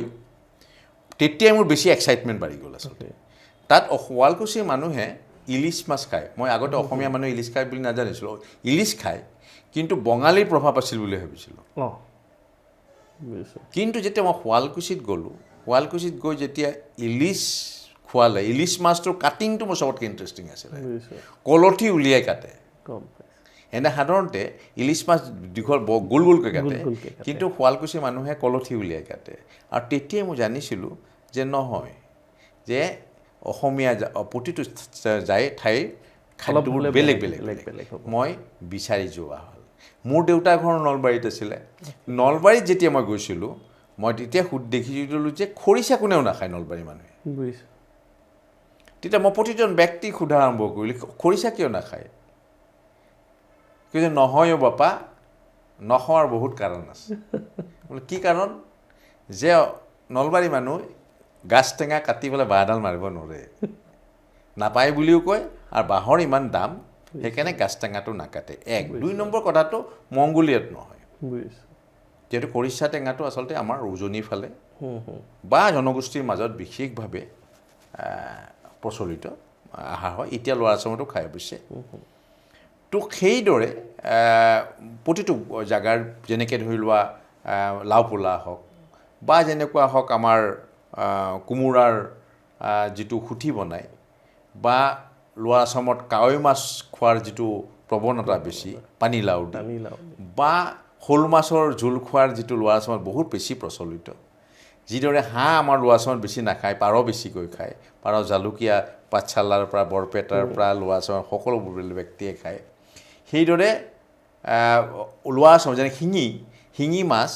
মই বেলেগকৈ খোৱা দেখিছোঁ লোৱাৰ মাছৰ ৰেচিপি সাংঘাতিক ৰেচিপি আছে মোৰ বৰ্তাই বনাইছিলে মই নিজেও বনাইছিলোঁ আৰু তেতিয়াৰ পৰা মোৰ এক্সাইটমেণ্টটো বাঢ়ি বাঢ়ি গৈ আছিলে যে নহয় মোৰ আৰু এই যাত্ৰা শেষ নহয় তাৰমানে কণ্টিনিউ কৰি থাকিব শিঙি মাছ ধুনীয়া ল'লে শিঙি মাছ গোটা শিঙি মাছ আৰু শিঙি মাছ আৰু মুৰ্গী লোকেল চিকেন কুকুৰা লোৱাৰ আচামৰ মানুহে কেতিয়াও পাকঘৰলৈ নিছে বাহিৰত খাইছে মুৰ্গীটো বাৰু গম পাইছিলোঁ শিঙি মাছ নিছিল শিঙি মাছ মাগুৰ খাইছিলে কিন্তু ভিতৰত পাকঘৰত বনাইছিল শিঙিটো নবনাইছিলে তো শিঙি মাছটো আমি কি কৰিছিলে মই বিৰাট টেষ্টি মই ৰেচিপিটো মোৰ লগত আছে এতিয়াও যে কলপাত লৈ নিমখ মিঠাতেল অকল নিমখ মিঠাতেল দিলে 2টা জলকীয়া দিছে কলপাত দি ধুনীয়াকৈ বান্ধে শিঙি মাছ গোটাই তাৰপিছত খেৰৰ মাজত সোমাই ভালকৈ টাইটকৈ বান্ধে তাৰপিছত লাহেকৈ জ্বলাই দিয়ে খেৰ জ্বলাটো শেষ মাছো বনোৱা হ'ল লাহেকৈ উলিয়াই তাৰপিছত পিটিকা কৰি নিমখ অকণমান দি গৰম ভাতৰ লগত খাবা আৰু তেতিয়াৰ সময়ত আৰু এটা বস্তু মই মন কৰিছিলোঁ আজি যিটো মই অভাৱ অনুভৱ কৰিছোঁ এতিয়া গোটেই অসমৰ পথাৰত ৰঞ্জিত চাউলেৰে ভৰি গ'ল অসমত গোবৰ দিয়া সাৰ দিয়া পথাৰ এতিয়া নাই সেই আইজোং চাউলো নাই সেই বাওধানো নাই সেই জহা চাউলো নাই সেই যে গৰম ভাতকেইটা বৰমাই দিছিল লগত সেই শিঙি মাছৰ পিটিকা জিভালৈ পানী তাৰপিছত এনেকুৱা হৈছে এই যে খাৰৰ মানে আদা হোহা বনাই ভাত বনোৱা হৈ গ'ল চৌকাত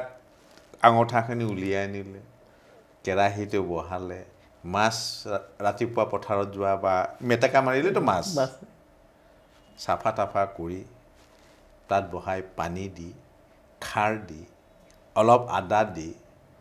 নিমখ কম দিয়ে কাৰণ খাৰত নিমখ থাকেতো জলকীয়া দি ঢাকনি দি থৈ দিয়ে নেক্সট ৰাতিপুৱা পইতা ভাত এইটো কৰ্কৰীয়া ভাত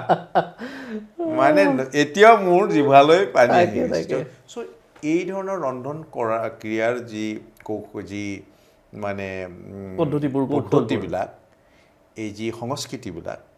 জানিবৰ কাৰণে মোৰ হাবিয়া হৈছিল আৰু সেই শুৱালকুছিৰ পৰা আৰম্ভ কৰি বৰপেটাত গৈ বৰপেটাততো সাংঘাতিক বৰপেটাত মই আজিও বৰপেটা মানুহ যদি চাই আছে মই গৌৰৱ অনুভৱ কৰোঁ যে অসমীয়াৰ বাস কৰা অসমৰ বিশেষকৈ নামনিৰ বৰপেটা মানুহে ৰন্ধন ক্ৰিয়াত এটা নতুন মাত্ৰা দিয়ে আৰু মাত্ৰা হ'ল জাল কুকুৰা মাংসৰ জাল মাটানলত বনোৱা যিটো জাল তাৰমানে সেইটো এতিয়াও মানে মোৰ লপলপাই থাকে বিহু আৰু ৰাঙাডিমা খাৰৰ যিটো বনায় দখৰা খাৰেৰে যিটো মাছৰ জোলটো বনায় খাৰ বনায় আৰু বৰপেটা মানুহ আৰু এটা বিশেষত্ব আছে সেয়া হ'ল টেঙা বহুত খায় টেঙা থেকেৰা টেঙাৰ পৰা অমৰাই হওক বগৰীয়ে হওক নেমুয়ে হওক ঔটেঙাই হওক কৰ্দৈয়ে হওক থেকেৰা নহ'লে বৰপেটা মানুহ দেউলৰ ৰাঙাডিমা ৰঙা টেঙা আলু ভাজা আলু ভাজা এই ধৰণৰ বৰপেটা আৰু সেইটো সোৱাদ বেলেগত নাপায়ো সেইটো আলু ভাজি বনাব গ'লে আলু ভাজা সাংঘাতিক আৰু জালটো তুমি মানে একেবাৰে জলকীয়া 1 কেজি মাটনত 100-150লৈকে দিয়া বুলি কিন্তু সেইদিনা মোৰ সেইটো বন্ধু এজন ক্ষতি নকৰে কিন্তু আচৰিত ঘটনা সেইটো ক্ষতিও নকৰে সাংঘাতিক মোৰ এগৰাকী মোৰ ষ্টুডেণ্ট তেওঁ সাংঘাতিক বনায় আৰু সেইদিনা মোৰ বন্ধু এজন তেওঁ বৰপেটাৰ ঘৰ অতুল এই বেছি দিন হোৱা নাই মোক ফোন কৰিছে কোৱা কিয় ফোন কৰিছা দীপাংকৰ তাৰ নাম কৈছে বোলে এই তোমাৰ কাৰণে জাল থৈছোঁ হা মই বনাইছিলোঁ লৈ আহিছোঁ তুমি কিন্তু ৰিমাৰ্ক দিব লাগিব বোলো হ'ব দিয়া আনি এদিন সি ফ্ৰিজত থ'লে মই নাছিলোঁ ছেকেণ্ড দিনা আহি পালোঁ মই ঘৰলৈ লৈ আহিছোঁ বিশ্বাস কৰা মানে যিটো টেষ্ট তাৰমানে আৰু ইণ্টাৰেষ্টিংলি বহুত জানিব লগা অসমীয়া মানুহে যথা সেই জালখনত মছলা বহুত ইউজ কৰে কিন্তু যিটো অসমীয়া সমাজত মছলাৰ প্ৰচলন নাই কিন্তু বৰপেটাত সেই জালত কিন্তু একে জাইফলৰ পৰা লং ইলাচি জিৰা জালুক চব জাব্ৰাঙো দিয়ে দেই ডালচেনি জিৰাৰ বটি তাৰপিছত এই আদা ভেদাইলতা গোটেইখিনি পেষ্ট বনাই লয় পেষ্ট বনাই ৰস উলিয়াই ৰস তাৰপিছত মাটনটো বনাই কালাৰ ব্লেক এণ্ড গ্ৰীণ আৰু খাবা আৰু মোৰ এতিয়াও খাই থকা যেনে লাগিছে গুণ লাগত লাগি আছে মাটনৰ লগত কেতিয়াবা সেই যে কঁঠালৰ লগতো মই কঁঠালতকৈ বেছি ভাল পাওঁ আমাৰ লোৱা চমৰে আচলতে এইটো আহাৰ মাটি দালিৰ লগত আচলতে খাচী মাংসৰ তেল আৰু খাচী মাংস সাংঘাতিক টেষ্ট যিসকলে চাই আছে নিশ্চয় যদি কোনোবাই অফিচত বহি চাই আছে নেক্সট ব্ৰেক কেতিয়া হ'ব চাই আছে অফিচৰ ঘড়ী চাই আছে হয়তো গৈয়ে খাব নহ'লে আজি নহয় কিবা যদি সন্ধিয়া চাই আছে তেতিয়া ৰাতি আজি গেৰেণ্টি কাৰণ কোনো ৰ'ব পৰা নাই কিন্তু কথাটো মই আধৰুৱা নকৰোঁ সেইটো হ'ল খাচী মাংস হ'ব লাগিব তেল থাকিব লাগিব মাটি দাইলটো কিন্তু নতুন হ'ব লাগিব আঠাটো থাকিব লাগিব বিজলটো থাকিব লাগিব আৰু উতলাই যেতিয়ালৈকে একদম টক টক আৱাজ নোলায় তেতিয়ালৈকে নানামাব আৰু লাষ্টত নমাই দেখিব ওপৰত তেল হৈ থাকিব পাৰিলে সিদিনা নাখায় নেক্সট মৰ্ণিং খালে আৰু বেছি ভাল আৰু জহা চাউল এটাকৈ লৈ সুন্দৰভাৱে মুঠতে এই ধৰণে লোৱাৰ আচামৰ আহাৰ আৰু আজিও মোৰ মনত আছে দৈ বা জুলাই মিঠাই লাও পোলা যিধৰণে পিঠা বনায় সেইবিলাকে জানিব গৈছোঁ যে নহয়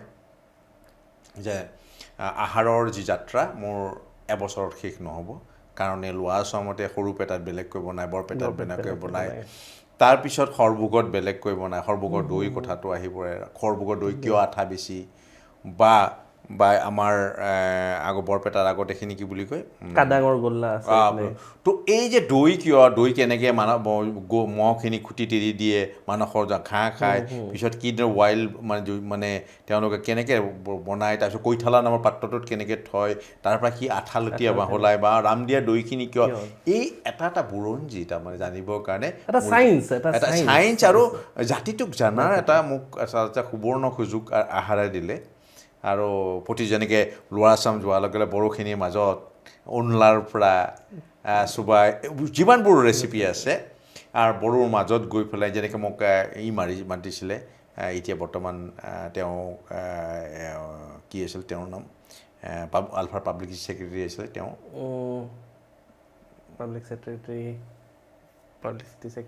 তেখেতৰ ফেমিলিকো মাৰিছিলে আৰ্মিয়ে নামটো পাহৰিলোঁ যি নহওক নামটো মনত থাকিলে মই মনত আহিব তেখেতৰ চ' তেখেতে এবাৰ মাতিছিলে মাছ মাৰিছে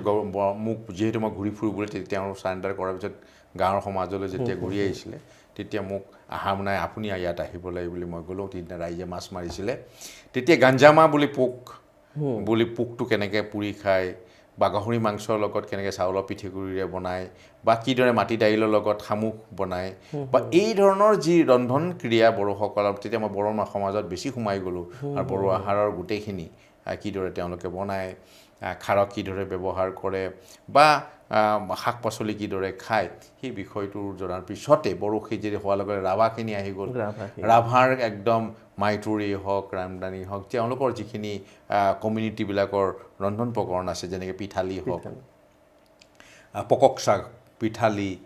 এই গোটেইখিনি জনাৰ পিছত বিশেষকৈ ৰাভা সমাজৰো ইণ্টাৰেষ্টিং ৰন্ধন ক্ৰিয়া আছে একচুৱেলি কি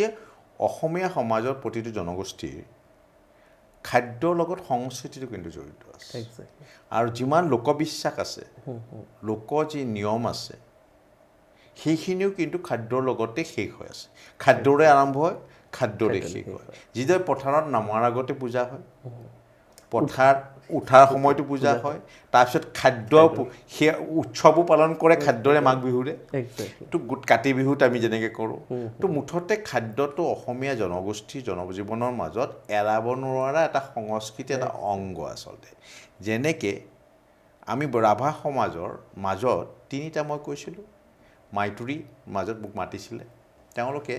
পকক শাক বুলি এটা পকক শাক এটা ৰেচিপি আছে ৰেচিপিটো হ'ল সুন্দৰ মই গৈছিলোঁ তেওঁলোকৰ গাঁৱত মেঘালয়ৰ আমাৰ গোৱালপাৰা হৈ মেঘালয় বৰ্ডাৰত তাত মই দেখিলোঁ আমাৰ খেতি কৰাৰ আগতে গাঁৱৰ সকলোৰে মংগল হওক বুলি বতৰ ভাল হওক অনুকূল হওক বা খেতি ভাল হওক বুলি এটা তেওঁলোকে নিয়ম কৰে আৰু নিয়মতে তেওঁলোকে এই সুন্দৰ সেই ৰেচিপিটো বনাই বাঁহৰ চুঙাত দি বনাই লোকেল কুকুৰা লোকেল চিকেন ব্ৰকেন ৰাইচ চাউল তাৰমানে ভঙা চাউল চাউল তিয়াই তাৰপিছত খুন্দি ঢেঁকীত খুন্দি লয় আৰু এটা পাত ব্যৱহাৰ কৰে সেই পাতটোৰ নাম হ'ল টাকুক শাক এই টাকুক শাক মুৰ্গী মাংস আৰু চাউলৰ খুন্দা মিক্স কৰে আদা নহৰু আৰু কেঁচা জলকীয়া একদম পূৰা খুন্দি ল'ব খুন্দি লৈ এটা পাত্ৰত পাতখিনি কাটি দিওঁ তাৰপিছত চাউলৰ গুড়া কুকুৰা মাংস আৰু লগত আদা নহৰু জলকীয়া থেতেলাখিনি দি ভালকৈ সানি নিমখ দি চুঙাত ভৰাই দিয়ে যিটো সোৱাদ মই খোৱাজনেহে গম পাওঁ আৰু সেই সমাজতে আৰু এটা মই দেখিছিলোঁ যে যিটো বস্তু ময়ো নাজানো হয়তো বহু ব্যক্তিয়েও নাজানিছিলে যে হালুত ভাত মানে হালধিৰে ভাত বনোৱা যে আমাৰো অসমত এটা নিয়ম আছে এটা পৰম্পৰা আছে সেইটো মই আগত জানা নাছিলোঁ কিন্তু হালধি দি ধুনীয়া পোলাও নিচিনা দেখিব হয় তাত কিন্তু নিমখ নিদিয়ে পৰম্পৰা অনুযায়ী এতিয়াও বহু আমাৰ জনগোষ্ঠীৰ মাজত কিছু বিশ্বাস আছে সেই বিশ্বাসবিলাকত আহাৰটো জড়িত হৈ থাকে আৰু আহাৰ নোহোৱাকৈ আপুনি কাৰ্বি সমাজতো কোনো নিয়ম দেখিব মুৰ্গী এটা বলি নিদি মুৰ্গীৰ ৰেচিপি নবনোৱালৈকে সেইদৰে বড়ো সমাজতো হওক বা ৰাভা সমাজতে হওক তো সেই বামচা খেলি বনায় যিটো খৰিচা টেঙাৰে বনায় তো খৰিচা টেঙা কিন্তু যদিও লোৱাৰ আসামত কলিত মানে ট্ৰাইবেল নোহোৱা যিখিনি আছে সেইখিনিৰ মাজত খৰিচা প্ৰচলিত নহ'লেও কিন্তু লোৱাৰ আসামৰ বড়ো আৰু ৰাভাৰ মাজত কিন্তু খৰিচা টেঙাটো প্ৰচলিত সেইটো কাৰণ গাছ টেঙাটো হ'ল যিহেতু বড়ো সমাজৰে ঠাল ঠেঙুলি তাৰমানে একে উজনিৰ একে মৰণ মটকৰ পৰা সোণোৱাল কছাৰীলৈকে বা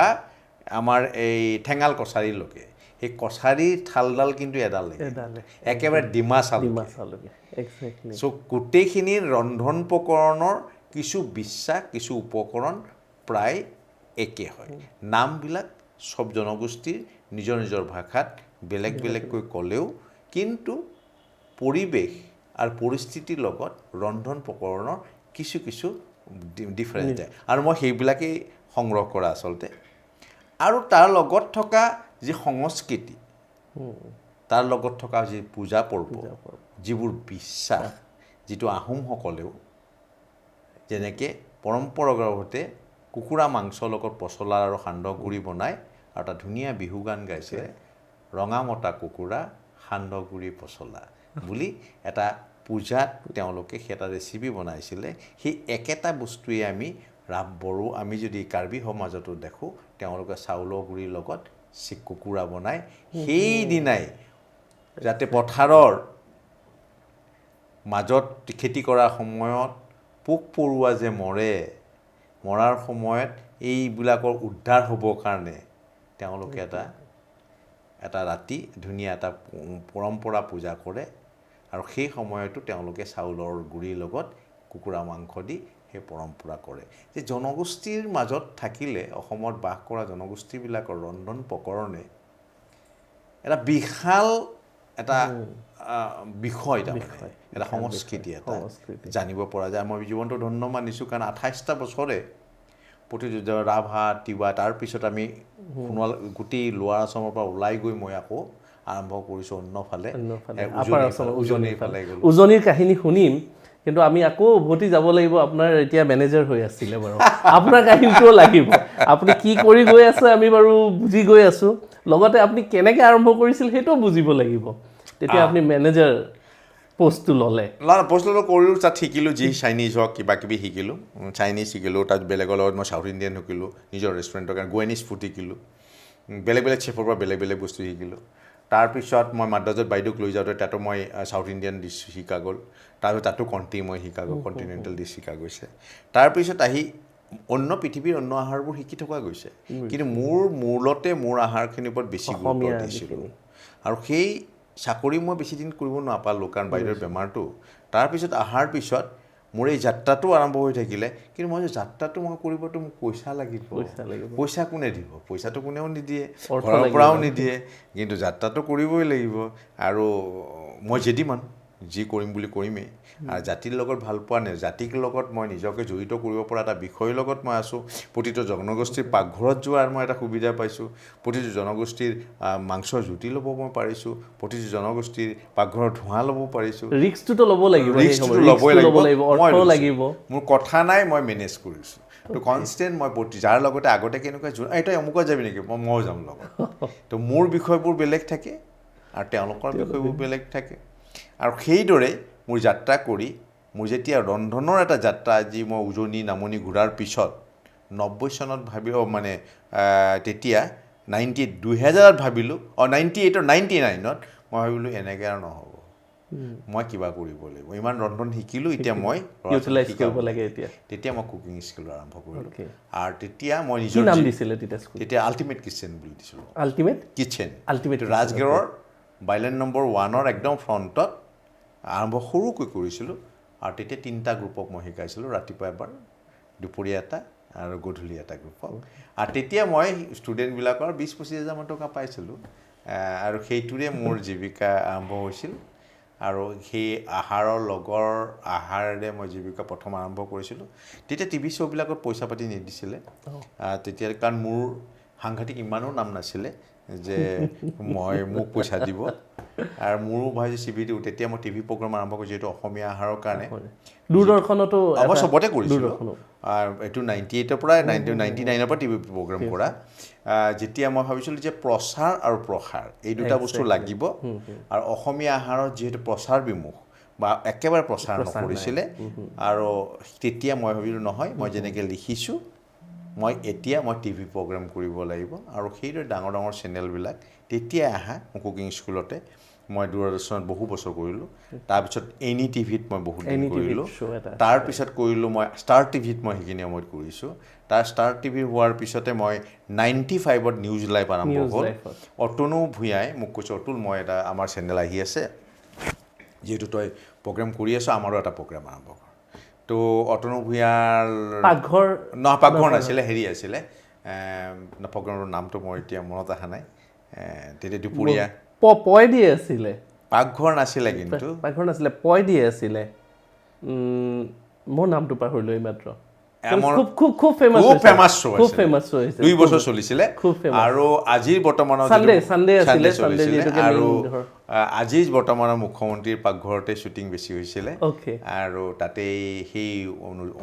তেওঁৰ নুনমাটিত থকা তেওঁৰ যিটো নিউ গুৱাহাটীত থকা যিটো নতুনকৈ তেওঁ এই ঘৰটো নাথাকে আজিকালি তাতে আমাৰ শ্বুটিং আৰম্ভ কৰিছিল প্ৰায় 2 বছৰ এই প্ৰগ্ৰামটো চলাৰ পিছতে বেলেগ যিবিলাক টিভি প্ৰগ্ৰাম আছে তাৰ মাজতে কৰি আছিলোঁ বাহিৰৰ চেনেল BBC কৰিছোঁ ট্ৰেভেল এণ্ড লিভিং কৰিছোঁ এনেকৈ মোৰ যাত্ৰা আৰু তাৰ মাজে মাজে ৱৰ্কশ্বপবিলাক মই কৰি গৈছিলোঁ অসমীয়া আহাৰ যি শিকিছিলোঁ মই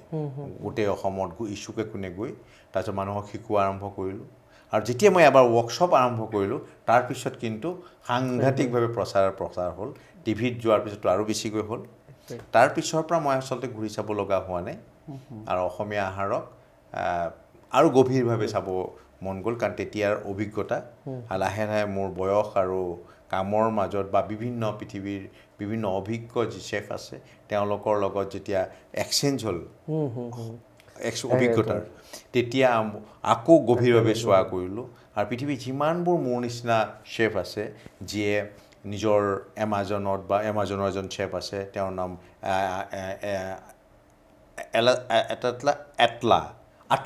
আটলা তাৰ নাম আৰু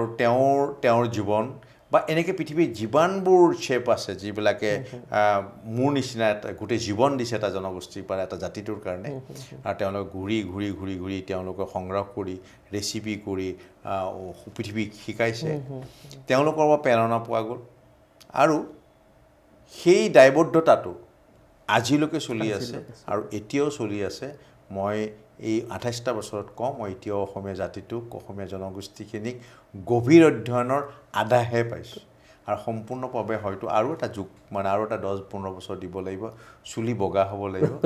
তাৰপিছতে মই ভাবিম যে মই সম্পূৰ্ণ কৰিছোঁ বোলো অসমীয়া আহাৰ ইমান সহজ নহয় অতি কঠিন কাম কিন্তু তথাপিও সহজ নহ'লেও এই অসাধাৰণ কাম এটা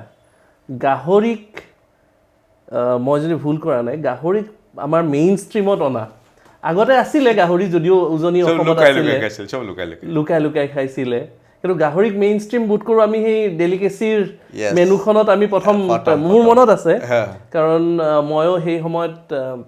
মোৰ প্ৰথম কাৰ্যালয় গণেশগুৰিৰ ওচৰত আছিলে তো দিনৰ ভাগত আমাৰ ক্লাইণ্ট আহিলে আমি ডেলিকেচিলৈ লৈ আহোঁ তো সেইখনত পৰ্ক কাৰী পৰ্কৰ এটা গোটেই মেনুখন একচুৱেলি কি হয় মোৰ প্ৰথম ময়েই সেইটো কথা লিখিছিলোঁ আৰু মোৰ যুক্তি আছিল এইটোৱে যে অসমত শতকৰা 70% জনগোষ্ঠীৰ ফালৰ পৰা তোমাৰ ৰাভা কোৱা তিৱা কোৱা দেউৰী কোৱা সোণোৱাল কছাৰী মিচিং টাই আহোম টাই ফাকিয়াল চিংফু দেউৰী কোচ ৰাজবংশী পৰা আদি কৰি যিমানকেইটা জনগোষ্ঠী আছে জনগোষ্ঠীৰ মূলতে গাহৰি মাংস পবিত্ৰ মাংস হিচাপে লোৱা যায় আৰু উজনিত গাহৰি মাংস নহয় যে আহাৰ কিবা বেলেগ হ'ব ভাবিবৰ কাৰণে নোৱাৰে তো অসমত অসমীয়া আহাৰক টেঙা খাৰত সীমাবদ্ধ থাকিছিল কাৰণে গাহৰিটোক মেইন ষ্ট্ৰীম মেনুলৈ অনা নাছিলে আচলতে কিন্তু মোৰ যাত্ৰাটোৰ প্ৰথম লাইনটোৱেই আছিল যে জনগোষ্ঠীয় আহাৰখিনিক অসমীয়া আহাৰ তালিকাত অন্তৰ্ভুক্ত সংমিশ্ৰণ কৰি যিহেতু গাহৰি মাংসটো হ'ল অসমীয়া জাতি জনগোষ্ঠীৰ এটা ৰন্ধন সংস্কৃতি তাক এৰাই মই অন্য আহাৰৰ কথা ভাবিব নোৱাৰোঁ সেইকাৰণে প্ৰথম যেতিয়া ডেলিগেচিত ডক্টৰ অনুজ পেগুৱা বৰ্তমান শিক্ষামন্ত্ৰী যেতিয়া মোৰ ওচৰলৈ আহিছিলে তেতিয়া মেনুখনক মোক কৈছে মই এখন ৰেষ্টুৰেণ্ট বনাম বুলি ভাবিছোঁ আপুনিও থাকিব যিহেতু গোটেই আহাৰখিনি আপুনি জানে আপুনি মেনু বনাওক আপুনি ৰেষ্টুৰেণ্টখনৰ প্ৰজেক্ট এটা কৰক কি কৰিম মই নাজানো কিন্তু অসমীয়া আহাৰ খুলিম আৰু ময়ো ভাল পালোঁ মোৰ তাত অৰ্থ নাছিলে মোৰ কুকিং স্কুলে খুলিছিলোঁ আৰু ময়ো ভাবিলোঁ যে মই ইমান জ্ঞাননো ক'ৰবাত কমাৰ্চিয়েলি ছাকচেছটো কৰিব লাগিব লগত মোৰ এটা এইম আছিলে যে নিজক আৰ্থিকভাৱে সচ্ছল নহ'লে এটা ফেইলৰ ব্যক্তিৰ কথা কোনেও নুশুনে মই যিমানেই জাতিগতৰ কথা কওঁ মই যিমানেই সংস্কৃতিবানৰ কথা কওঁ যিমানেই মই মোৰ দায়বদ্ধতাৰ কথা কওঁ যদি মই আৰ্থিকভাৱে দুৰ্বল ব্যক্তি হৈ যাওঁ বা মই যদি ইকনমিকেলি সচ্ছল নহওঁ তেতিয়াহ'লে মোৰ যাত্ৰাও শেষ কৰিব নোৱাৰিম লগতে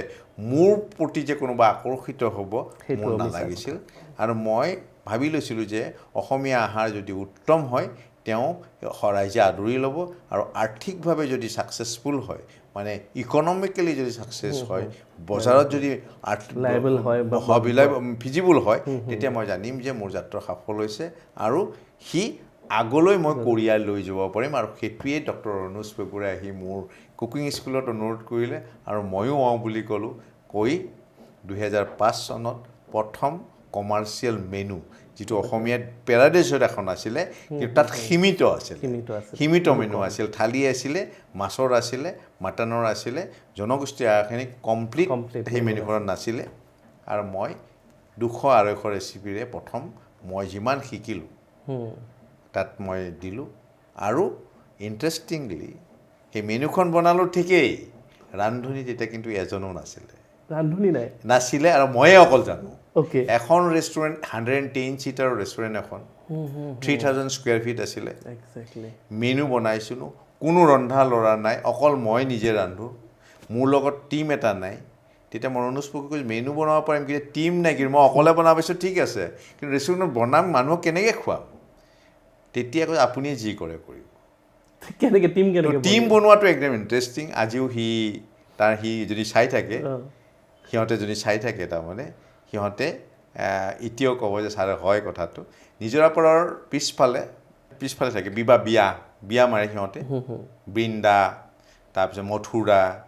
তাৰপিছত বনিয়া শৰ্মা এনেকৈ বহুত কেইজনক মাতি মই গোটাই ল'লোঁ চবকে চিনাকি মোৰ মই সিহঁতক ক'লোঁ যে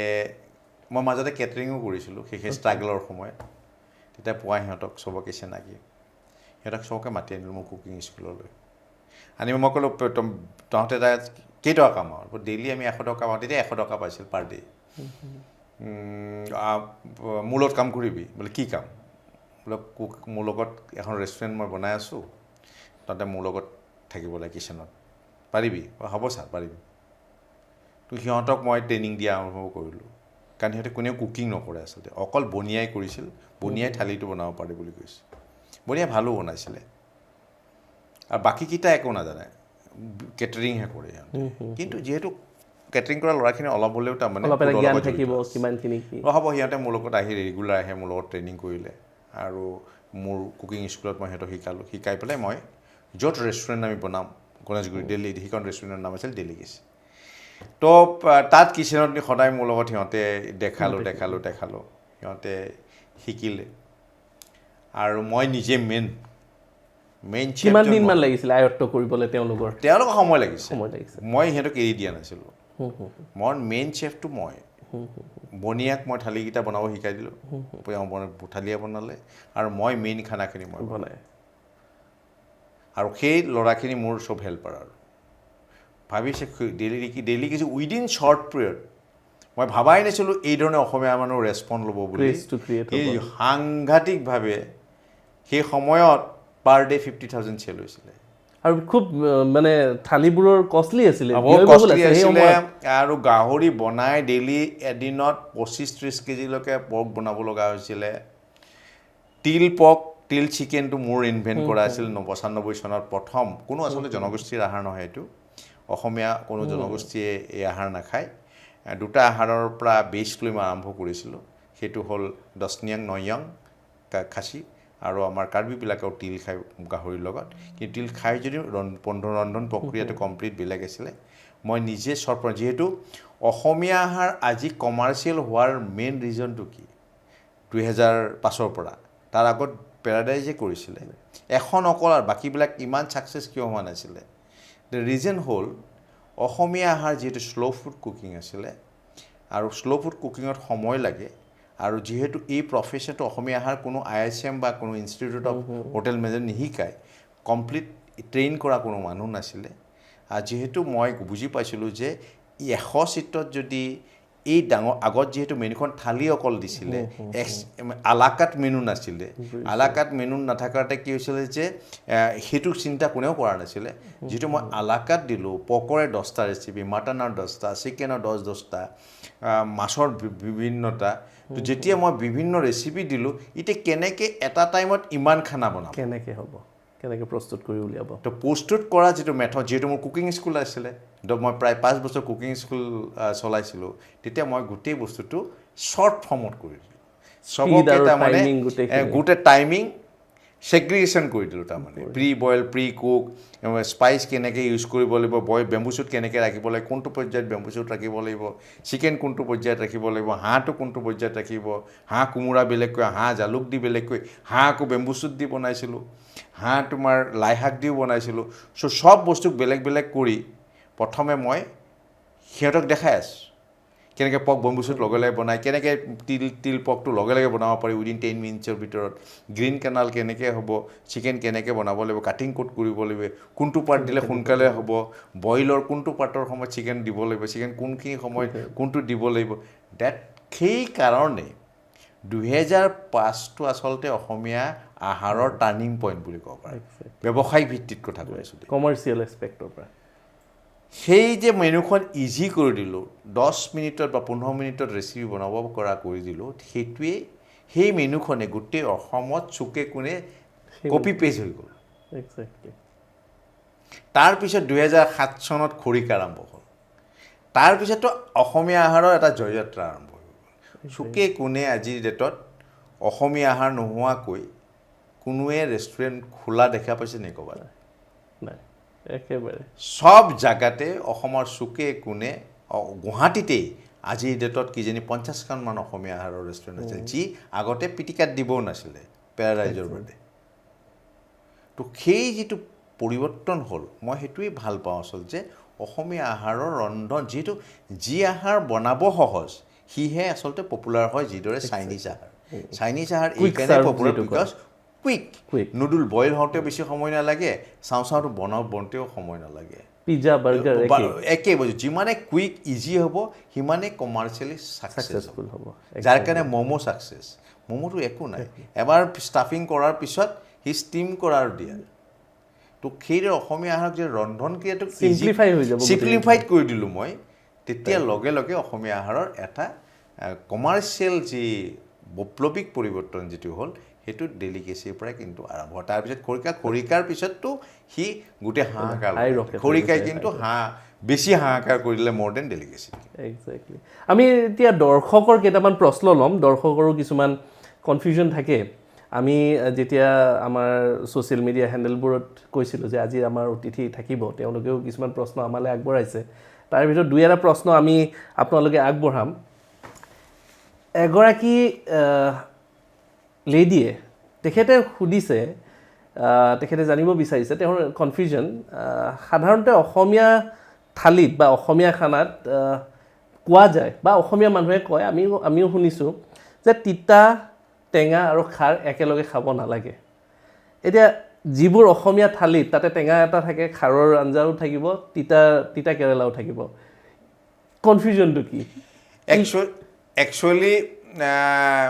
টেঙা আৰু খাৰ একেলগে নাখায় সঁচাকৈ দুটা বিপৰীত বস্তু অখাদ্য বুলি কোৱা যায় তাৰ কনচেপ্টটোৱে হ'ল সপ্তাহত খাৰ এদিন খাব লাগে অসমীয়া তিনিমূৰীয়া কোৱা কথা তিনিমূৰীয়া মানে বুজি পাইছে নহয় বয়সস্থ আৰু খাৰ এদিন খাব লাগে টেঙা আমি যিহেতু অসমীয়া আহাৰক সেইকাৰণে মই লিখিছিলোঁ অসমীয়া মানুহক খাৰ খোৱা বুলি কোৱাতকৈ টেঙা খোৱা বুলি কোৱাই ভাল কাৰণ আমি ঠাণ্ডাই গৰমেই যিকোনো বতৰতে জলবায়ুতে আমি প্ৰথম প্ৰিফাৰ কৰোঁ টেঙা নহ'লে অসমীয়া আহাৰ নাযায় কাৰো মুখলৈ মাছৰ টেঙাকণ নাপালে বৰ টেঙাকণ নাপালে সেই টেঙাও কেনেকুৱা যে নেমু টেঙা খৰিচা টেঙা থেকেৰা টেঙা কৰ্দৈ টেঙা অমৰা টেঙা তাৰপিছত আমাৰ টেঙা মৰা তো যিমানবোৰ আমাৰ টেঙা আহাৰ আছে তাৰ কাৰণে এচিটিক ফুড এইটো হ'ল এচিটিক ফুড আৰু এইটো খাৰক হয় এলকেলাইন আৰু যেতিয়া এচিড দুইটা একেলগে লগ খায় ইট বিকাম নিউট্ৰেল আৰু নিউট্ৰেল হোৱাৰ লগত খাই লাভ নাই খাৰ ৰাতি নাখায় খাৰ টেঙাৰ লগত নাখায় খাৰ কাঁহৰ বাচনত নাখায় আৰু তিতাও একেলগে এতিয়া কথা তিতা খাৰ টেঙা একেলগে নাখায় এতিয়া কথাটো হ'ল এই ফৰ্মেশ্যনটো কিন্তু নন ট্ৰাইবেল যিখিনি তাৰ মাজত কিন্তু বেছিকৈ প্ৰভাৱান্বিত কিন্তু ট্ৰাইবেল সমাজত বুজিছোঁ খাৰ তিতাটো কিন্তু খাৰ দিয়েই বনাই বেছি বুজিছোঁ তাত খাৰটো এটা মিডিয়াম হয় মুখ্য মিডিয়াম এটা কুকিঙৰ এটা ইনগ্ৰিডিয়েণ্ট যি ইনগ্ৰিডিয়েণ্টে বহু বস্তু বনায় তো সেইকাৰণে আজি যদি ৰাভা বা বড়ো বা গাৰো মানুহক খাৰ নোহোৱাকৈ খাব কথা ভাবিব কয় তেতিয়া তেওঁলোকে ভাবিবও নোৱাৰিব তো সেইদৰে মই মোৰ থালিটো মোৰ ৰেষ্টুৰেণ্টত খাৰ টেঙা কোনোদিন মই নিদিওঁ খাৰ যিদিনা দিওঁ খাৰেই দিওঁ টেঙা নিদিওঁ যেতিয়া বৰ দিওঁ নৰসিংহ চৰংগ দি আৰু যেতিয়া টেঙা দিওঁ তেতিয়া কিন্তু খাৰ নিদিওঁ তাৰমানে যিসকলে এইটো পৰিৱেশন কৰি আছে আমি প্ৰায়বোৰত দেখোঁ উজনিৰ পৰা নামনিলৈ যিখন থালি আহে তাতে খাৰ থাকিবই দুইবিধমান খাৰ থাকে আৰু মাটিমাহতো খাৰ দিয়ে টেঙাটো থাকিবই হয় আৰু তিতা কেৰেলা ভাজিখন থাকিবই তাৰমানে technically it's not correct technically correct নহয় মানে এতিয়া দিয়াৰ কাৰণটো মই দেখিছোঁ মই উজনি বহু জেগাত মই দেখিছোঁ প্ৰায় এখন থালিত 20-25টালৈকে দিয়া দেখোঁ মই বহুতক এডভাইচ কৰি আহোঁ যে 25টা নিদিবা এইকাৰণে দিৱহাক দিওঁ যিহেতু আপোনালোকে থালিখন এনেকৈ দিয়ে দেখিবও বেয়া হয় আৰু মানুহে ইমান খাব নোৱাৰে এটা টাইমত টেষ্টটো মানে জিভাত ল'ব নোৱাৰা হৈ যায় সেইকাৰণে বেটাৰ আপোনালোকে 6টাই ভালকৈ বনাওক আৰু সদায় সপ্তাহত চেঞ্জ কৰি থাকক আজি সোমবাৰে অমুক মঙলবাৰে অমুক বুধবাৰে অমুক দেওবাৰে অমুক এনেকৈ যদি আপুনি কনষ্টেণ্ট পৰিৱৰ্তন কৰি থাকে তেতিয়াহ'লে কি হয় আহি থকা যিসকল খাদ্য ৰসিক আছে তেওঁলোকেও ভাল পাব আৰু আপোনালোকৰ ৱেষ্টেজ নহ'ব আৰু সময়ো যিহেতু কমাৰ্চিয়েল দিশটো আমি চাব লাগিব কিচেনক বেছি এংগেজ কৰি ৰাখিব নোৱাৰোঁ আৰু শাক যিহেতু সেউজীয়া বস্তু শাকক তাৰমানে ঠাণ্ডা কৰি খোৱাটো অতি কঠিন কাম বেয়া খাবৰ কাৰণে যেনেকৈ টেঙাও ঠাণ্ডা হ'লে খাব নোৱাৰি তো আলু পিটিকাও বেছি ঠাণ্ডা হ'লে খাব মন নাযায় তো মোৰ বোধেৰে যিসকলে চাইছে যে 20-25টা দি একো আচলতে গৌৰৱ অনুভৱ নকৰে 6টা বা 7টাটোকে থালিখনত যিকেইটা বাতি ধৰে মই থালিত অলপ অলপকৈ দিয়াতকৈ মই ভাবোঁ বাতি এটা দিলে বেছি ভাল দেখিবও ধুনীয়া হয় আৰু সেই খাদ্যক বেলেগকৈ দিব লাগে আৰু মেনু ইনভলভ কৰি দিব লাগে কমাৰ্চিয়েল এংগেলত মই কৈ আছোঁ তেতিয়া আমাৰ যি ব্যৱসায়িক দিশ আছে সেই দিশটো ঠিকে থাকিব আৰু বহুতে হতাশ হৈ যায় ৰেষ্টুৰেণ্ট খুলি বন্ধ কৰিব লগা হয় কাৰণ তেওঁলোকে টেকনিক বস্তুবিলাক ব্যৱহাৰ নকৰে সেইটো এটা দ্বিতীয় প্ৰশ্নটিলৈ আহিব বিচাৰিছোঁ এগৰাকীয়ে জানিব বিচাৰিছিলে প্ৰেজেণ্টেশ্যনৰ নামত যেতিয়া আমি প্ৰেজেণ্টেশ্যন কৰোঁ ন ধুনীয়া দেখিবলৈ ভাল হ'বলৈ বস্তু চকুত এপিলিং হ'বৰ কাৰণে তাতে ফুড কালাৰ দিয়া হয় যে বস্তুটো ভাল দেখিবলৈ মাছত কেতিয়াবা দিয়ে কেতিয়াবা মাংসত দিয়ে অলপ ৰঙা ৰঙা দেখিবলৈ অৰেঞ্জ দেখিবলৈ কেতিয়াবা আম পান্না বনালে তাতে সেউজীয়া ফ্লেভাৰ মানে কালাৰ দিলে ই কিমান যুক্তিসংগত খাদ্য ব্যৱসায়ত একচুৱেলি যদি অসমীয়া আহাৰৰ কথা ক'ব যাওঁ প্ৰথম কথা মই অসমীয়া আহাৰেৰে কৈছোঁ অসমীয়া আহাৰত ৰং দিয়াৰ প্ৰয়োজনে নাথাকে অসমীয়া আহাৰ নিজে ৰঙীন কিন্তু কিছুমানতো দিয়াটো ভুল মই কৈছোঁ কিয় ৰঙীন বুলি কৈছোঁ অসমীয়া আহাৰত ইমান শাকৰ ইমান ফল মূলৰ ব্যৱহাৰ হয় বা ইমান ভেজিটেবলছৰ ব্যৱহাৰ হয় ইটছ এ কালাৰফুল এতিয়া কথা হ'ল কি অসমীয়া আহাৰৰ যেতিয়া আমি শাকখন বনাম শাকখন আমি কিমান ভাজিম শাকৰো এটা সময় আছে শাকৰো এটা টাইমিং আছে ইমান টাইমৰ পিছতে ভাজিব লাগে যাতে শাকটো গ্ৰীণ হৈ থাকে শাকটোক যেতিয়া আমি পৰ্ক বা চিকেন আমি লাই শাক দি বনাম মই বহুতকে মোৰ টেবুলত আনি দি সুধি থাকে কেনেকুৱা হৈছে সোধে মই ক'বৰ কাৰণে বেয়া পাওঁ কিন্তু মই দেখোঁ যে লাই শাক যাই ক'লা হৈ যায় তো লাই শাকটোক লাই শাক হিচাপে ৰাখিবৰ কাৰণে পালেঙৰ জোলখনক সেউজীয়া পালেং কৰি ৰাখিবৰ কাৰণে যিটো টাইমিং হয় ইটছ ভেৰি ইম্পৰ্টেণ্ট আৰু চিন্থেটিক যিবিলাক কালাৰৰ কথা কৈছে মই ভাবোঁ প্লেটিঙত মই আপোনালোকক কওঁ যে প্লেটিং মিনিমাইজ বুলি কয় প্লেটিংটো কণ্ট্ৰাষ্ট কৰি বনাব লাগে যিটো আপুনি বেছ অফ প্লেট আৰু আপোনাৰ আহাৰৰ যিটো ৰং সেই ৰংটোৰ ওপৰত বেছ কৰি আপুনি তাৰ লগত উপকৰণ যি ব্যৱহাৰ কৰিছে তাকে আপুনি মিনিমাইজ কৰি পৰিৱেশন কৰিব লাগে য'তে ত'তে বিলাহীটো দি দিব নালাগে য'তে ত'তে জলকীয়াটো দি দিব নালাগে য'তে ত'তে যিকোনো কাম কৰিব নালাগে যিটোৱে প্লেটখনক বেছি অসুৱা আৰু দেখিব বেয়া কৰে কাৰণ আজিৰ পৃথিৱীত আধুনিক আহাৰক মানে প্লেটিং মানে হ'ল মিনিমাইজ কমকৈ সুন্দৰকৈ চেণ্টাৰ অফ দ্য প্লেট সজাব পৰাজনেই আচলতে স্কিল প্ৰেজেণ্টেশ্যন বুলি কয়। বঢ়িয়া, অতি সুন্দৰ। এজনে জানিব বিচাৰিছে 3টা শব্দ তেওঁৰ মাজত কনফিউজ হৈ আছে, কাৰিকৰ, ৰান্ধনি আৰু চেফ। কি ডিফাৰেঞ্চ সহজ ভাষাত ক'ব গ'লে? একচুৱেলি সহজ ভাষল চেফ হ'ল he is a head of the department. Okay, কিটচেনৰ হেড। তেওঁ যিজন ব্যক্তিৰ কিটচেন পৰিচালনা কৰা, খাদ্যৰ ওপৰত এনালাইচিছ কৰা, কুকিঙৰ ওপৰত থকা, ৰন্ধন প্ৰকৰণৰ ওপৰত জ্ঞান থকা, প্লাছ কুকিঙক, আহাৰক, ইনগ্ৰিডিয়েণ্টক স্পেচিফিকেলি এনালাইচিছ কৰিব পৰা শক্তি, আৰু সম্পূৰ্ণ ষ্টাফখিনিক মেনেজ কৰিব, লিড ল'ব পৰা যিজন ব্যক্তি, তেওঁকে চেফ বুলি কোৱা হয়। এইটো যে ফ্ৰেঞ্চ ৱৰ্ড হয়। আৰু যিসকল কাৰিকৰ বুলি কৈছে, একচুৱেলি আমি ক'ব নোৱাৰোঁ, এইটো শব্দ এটা, কাৰিকৰ শব্দ এটা, কুক এটা, ৰান্ধনি এটা অসমীয়া শব্দ আছে, আৰু শব্দ আছে হয়তো ৰন্ধন ক্ৰিয়াক অসমীয়া মানুহে টাই ভাষাত চাংমাই বুলিও কৈছিলে, যে ৰন্ধন কলা কৰা মানুহক আপুনি বিভিন্ন পৰিভাষাত আপুনি দিব পাৰে। এজন কাৰিকৰেও চেফ হ'ব পাৰে যদি তেওঁৰ সেই বাকী যি গুণ, আহাৰক এনালাইচিছ কৰা, আহাৰক মানে পৰিৱেশন কৰা, আহাৰৰ ওপৰত, উপকৰণৰ ওপৰত সম্পূৰ্ণ জ্ঞান, পাকঘৰ পৰিচালনা কৰা তেওঁৰ শক্তি, প্লাছ নিজে এজন অভিজ্ঞ জ্ঞানী ৰন্ধন বিশেষজ্ঞ হ'লে সেইজন ব্যক্তি আমি সেই বিশেষ পাকঘৰটোক আমি চেফ বুলি ক'ব পাৰোঁ। আৰু বাকীবিলাকক হয় কুক বা ৰান্ধনি বা কাৰিকৰ, এয়া শব্দভেদে বেলেগকৈ কয় আচলতে। ঠিক আছে, বোধ কৰোঁ তেওঁৰ উত্তৰটি অতি সৰল ৰূপত পাইছে। এইবাৰ এটা পাৰ্চনেল টাফ কুৱেশ্যন আপোনালৈ। ইমানবোৰ অভিজ্ঞতা হোৱাৰ পিছত ক'ৰবাত অহংকাৰ আহিছে নেকি অতুল লহকৰৰ? অহংকাৰে চুইছে নেকি? অহংকাৰ আজিলৈকে অনুভৱ কৰা নাই। অহংকাৰ কৰিব লগা মই এনে কি কাম কৰিলোঁ যে মোৰ অহংকাৰ হ'ব? মই যদি অহংকাৰী হওঁ, মোৰ বুকুৰ সেই আপোন সেই বোকাত খেলি থকা জনগোষ্ঠীখিনিয়ে মোক কেতিয়াও নামাতে, আৰু মই তেওঁলোকৰ যাই চাঙত একেলগে নুশোঁ,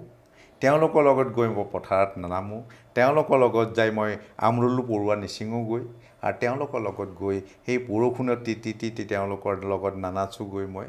আৰু তেওঁলোকৰ লগত একেলগে মাটিত বহি নাখাওঁ মই, আৰু কৰিব লগা একোৱেই নাই। মই এনেকুৱা কি কাম কৰিছোঁ যে মোৰ অহংকাৰ হ'ব? অহংকাৰ হ'ব লগা একোৱেই নাই, কাৰণ মই এতিয়াও শিকিয়েই আছোঁ। কাৰণ এটা জাতিক জানিবৰ কাৰণে এটা জীৱন দিব লাগে, আৰু মোৰ জীৱনৰ এটা অংশহে দিছোঁ, বাকী অংশখিনি আছে। শেষ ভাগলৈ আহি আছোঁ আমি। চুটি প্ৰশ্নলৈ আহিছোঁ। অতি চুটি প্ৰশ্ন, চুটি উত্তৰ বিচাৰিছোঁ। প্ৰিয় খাদ্য কি?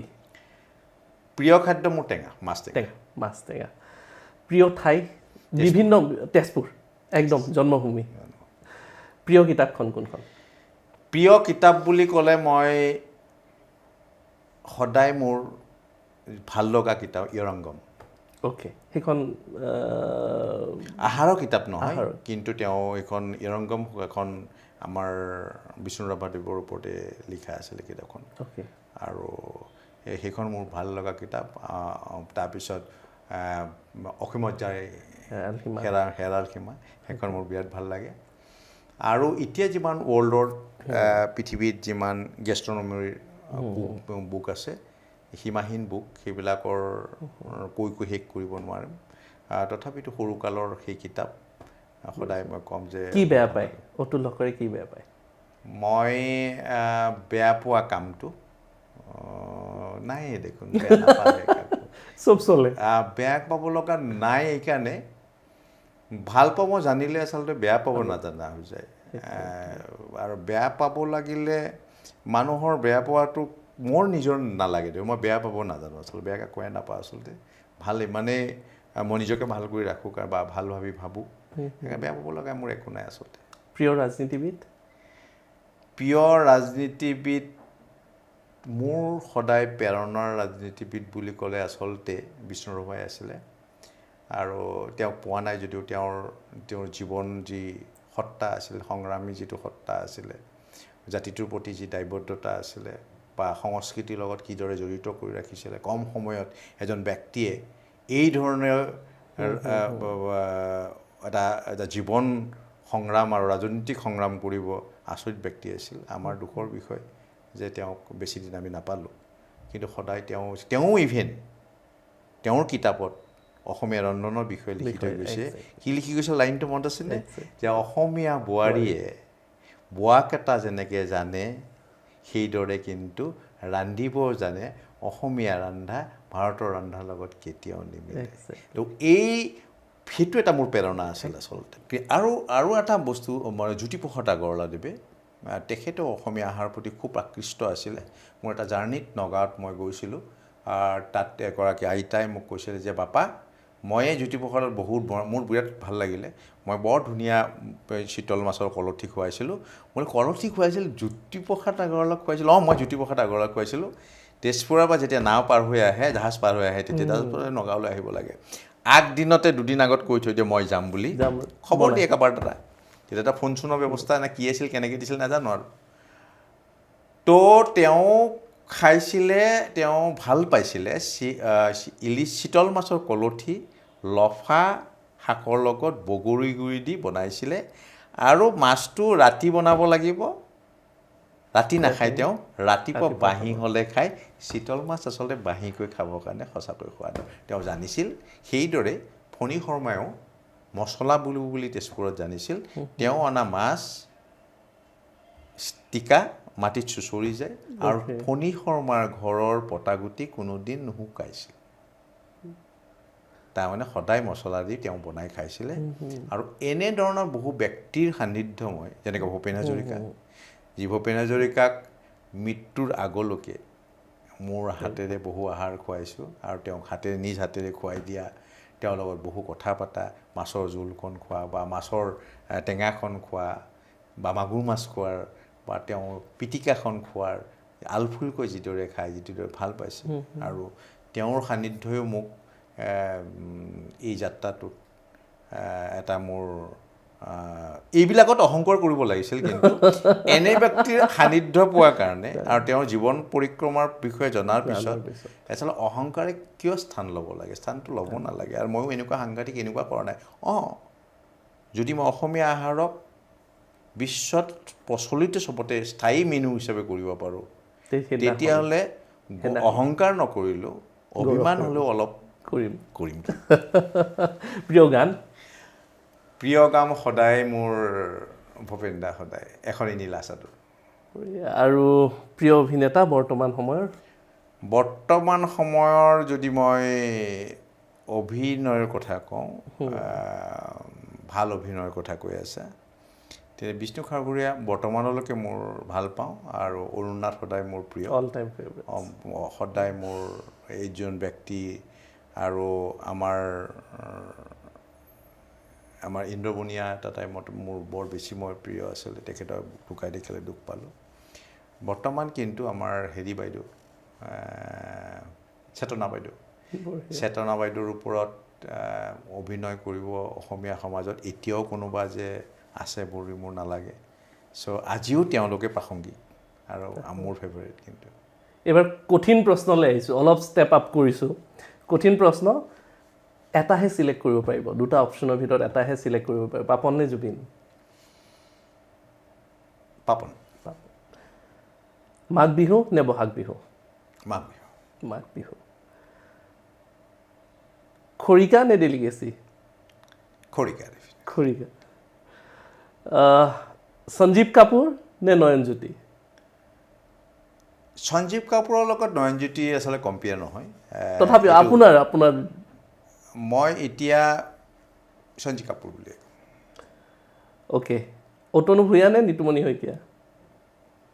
অতনু ভূঞা অ'কে এইখিনিত আপুনি মোটামুটি ভালকৈ পাৰ হৈছে গোটেইখিনি শেষ ভাগলৈ আহিছোঁ ভৱিষ্যত পৰিকল্পনাটো নিশ্চয় থাকিব কাৰণ ইমানবোৰ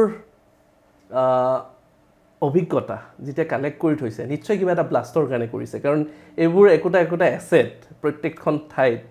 আৰু আমি শেষ ভাগলৈ আহিছোঁ কিন্তু দৰ্শকসকলক জনাব বিচাৰিছোঁ আপোনাৰ লগত আৰু বহিব লাগিব কাৰণ আমি উজনিৰ ফালে নগ'লোৱে আপুনিও মনত কৰিছে আৰু দৰ্শকসকলৰ নিশ্চয় মনত আছে যে আমি নামনিত কি পালে সেইখিনিলৈকে থাকিলোঁ উজনিলে আপোনালোকে যদি জানিব বিচাৰিছে যে কি পাইছে কি তাৰ বিশেষত্ব আছিলে কি খাদ্য প্ৰক্ৰিয়া আছিলে আপোনালোকে কমেণ্টত জনাব লাগিব যে নেক্সট মানে চেফ অতুল লহকৰ আহিব লাগেনে নাই আমি সেইদিনাখন আমি উজনিলৈ যাম কিন্তু এতিয়া ভৱিষ্যত পৰিকল্পনা জানিব বিচাৰিছোঁ ভৱিষ্যত পৰিকল্পনা হ'ল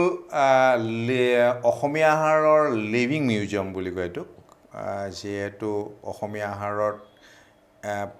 ইনষ্টিটিউট অফ হোটেল মেনেজমেণ্টে এতিয়ালৈকে কোৰ্ছ আকাৰে ৰিজনেল কুজিনক তেওঁলোকে লোৱা নাই মোৰ আশা আছে যে মই প্ৰতিটো জনগোষ্ঠীৰ মাজত একোখন পাঠশালা টাইপ যাতে নিজৰ আহাৰক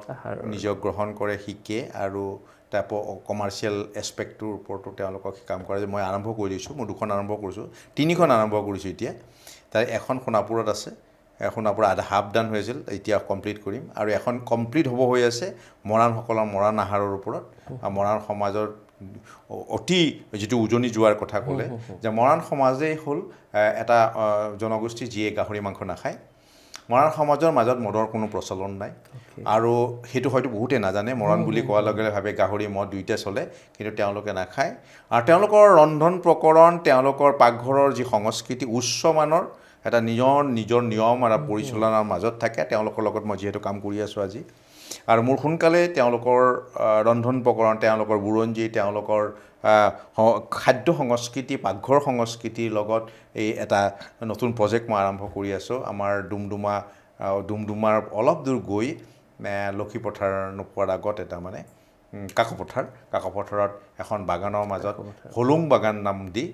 যিহেতু হোলোং গছডাল মৰাণসকলৰ পবিত্ৰ গছ হয় নাহিকেনে হোলোং নাম দিয়া গৈছে হোলোং বাগান আৰু তাতেই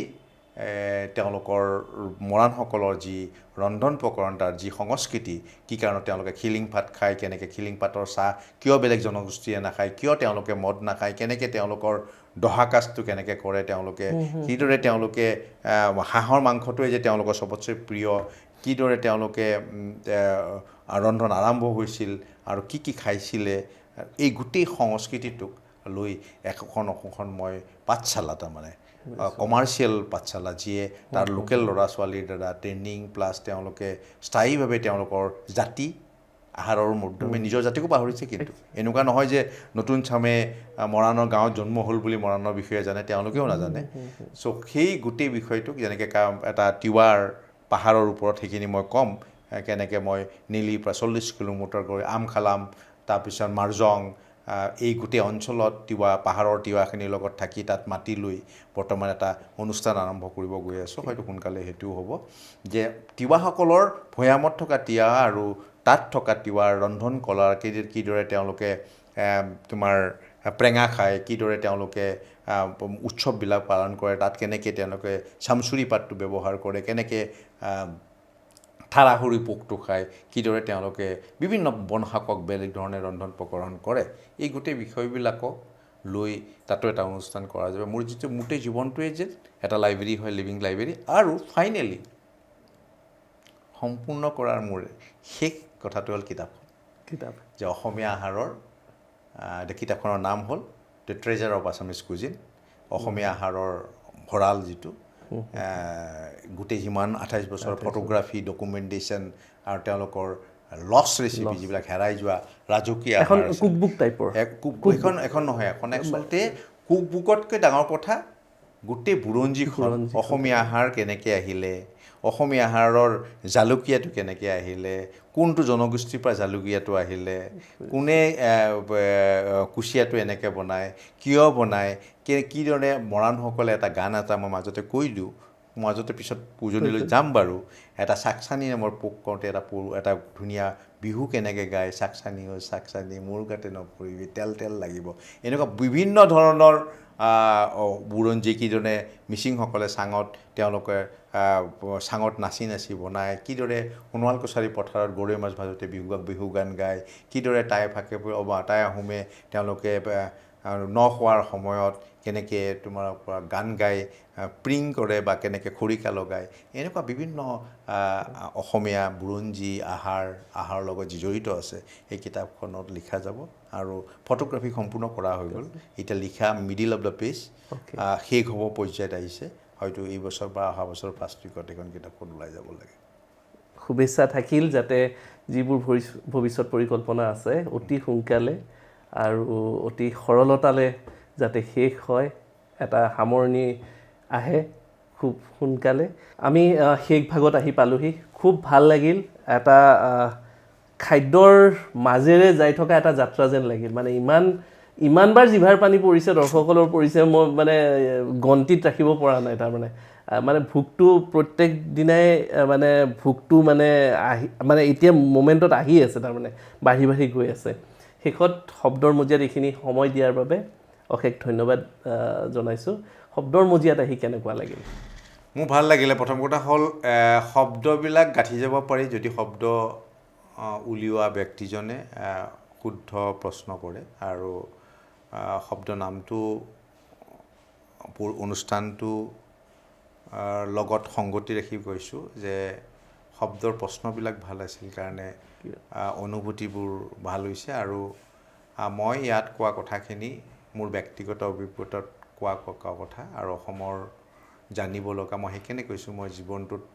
এটা অংশহে জানিছোঁ আৰু জানিব লগা বহু বস্তু আছে। কাৰণ আজি এটা জনগোষ্ঠীৰ বিষয়ে যদি জানিব লগা হয়, সেই জনগোষ্ঠীবিলাকৰ বিভিন্ন জেগাত বসবাস কৰে। যেনেকৈ বড়োসকলে, মই আজি মঙলদৈ চাইডেও কৰে, কোকৰাঝাৰৰ ফালে কৰে, ইভিন বড়ো সমাজখিনি ডিমাপুৰতো আছে। চ' ডিমাপুৰত থকা বড়ো সমাজৰ বা যি কছাৰী সমাজত ৰন্ধন প্ৰকৰণ, নাগা মানুহৰ আহাৰৰ বহুত প্ৰভাৱ তাত আছে। সেইদৰে ডিমাছাসকলৰ যিদৰে আমি হাফলঙত থকা ডিমাছা বড়ো বা অন্য কছাৰীখিনিৰো মাজতো ৰন্ধন প্ৰকৰণৰ বিভিন্ন ভিন্নতা দেখা পোৱা যায়। তো সেইকাৰণে এটা জনগোষ্ঠী মই ৰাভা, মইতো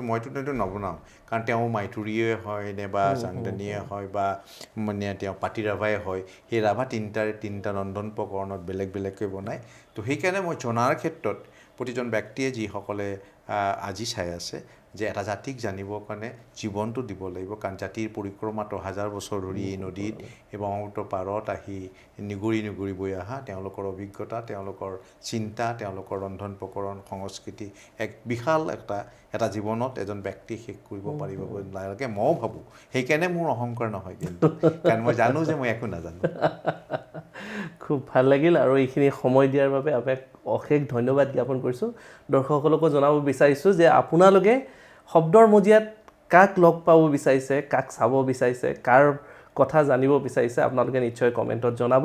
আৰু সেই ব্যক্তিগৰাকীলৈ আপোনালোকৰ কি প্ৰশ্ন আছে সেইটোও আপোনালোকে আমাক জনাব পাৰে। আৰু পুনৰবাৰ ধন্যবাদ জ্ঞাপন কৰি শব্দৰ মজিয়াৰ পৰা বিদায় মাগিছোঁ। ধন্যবাদ।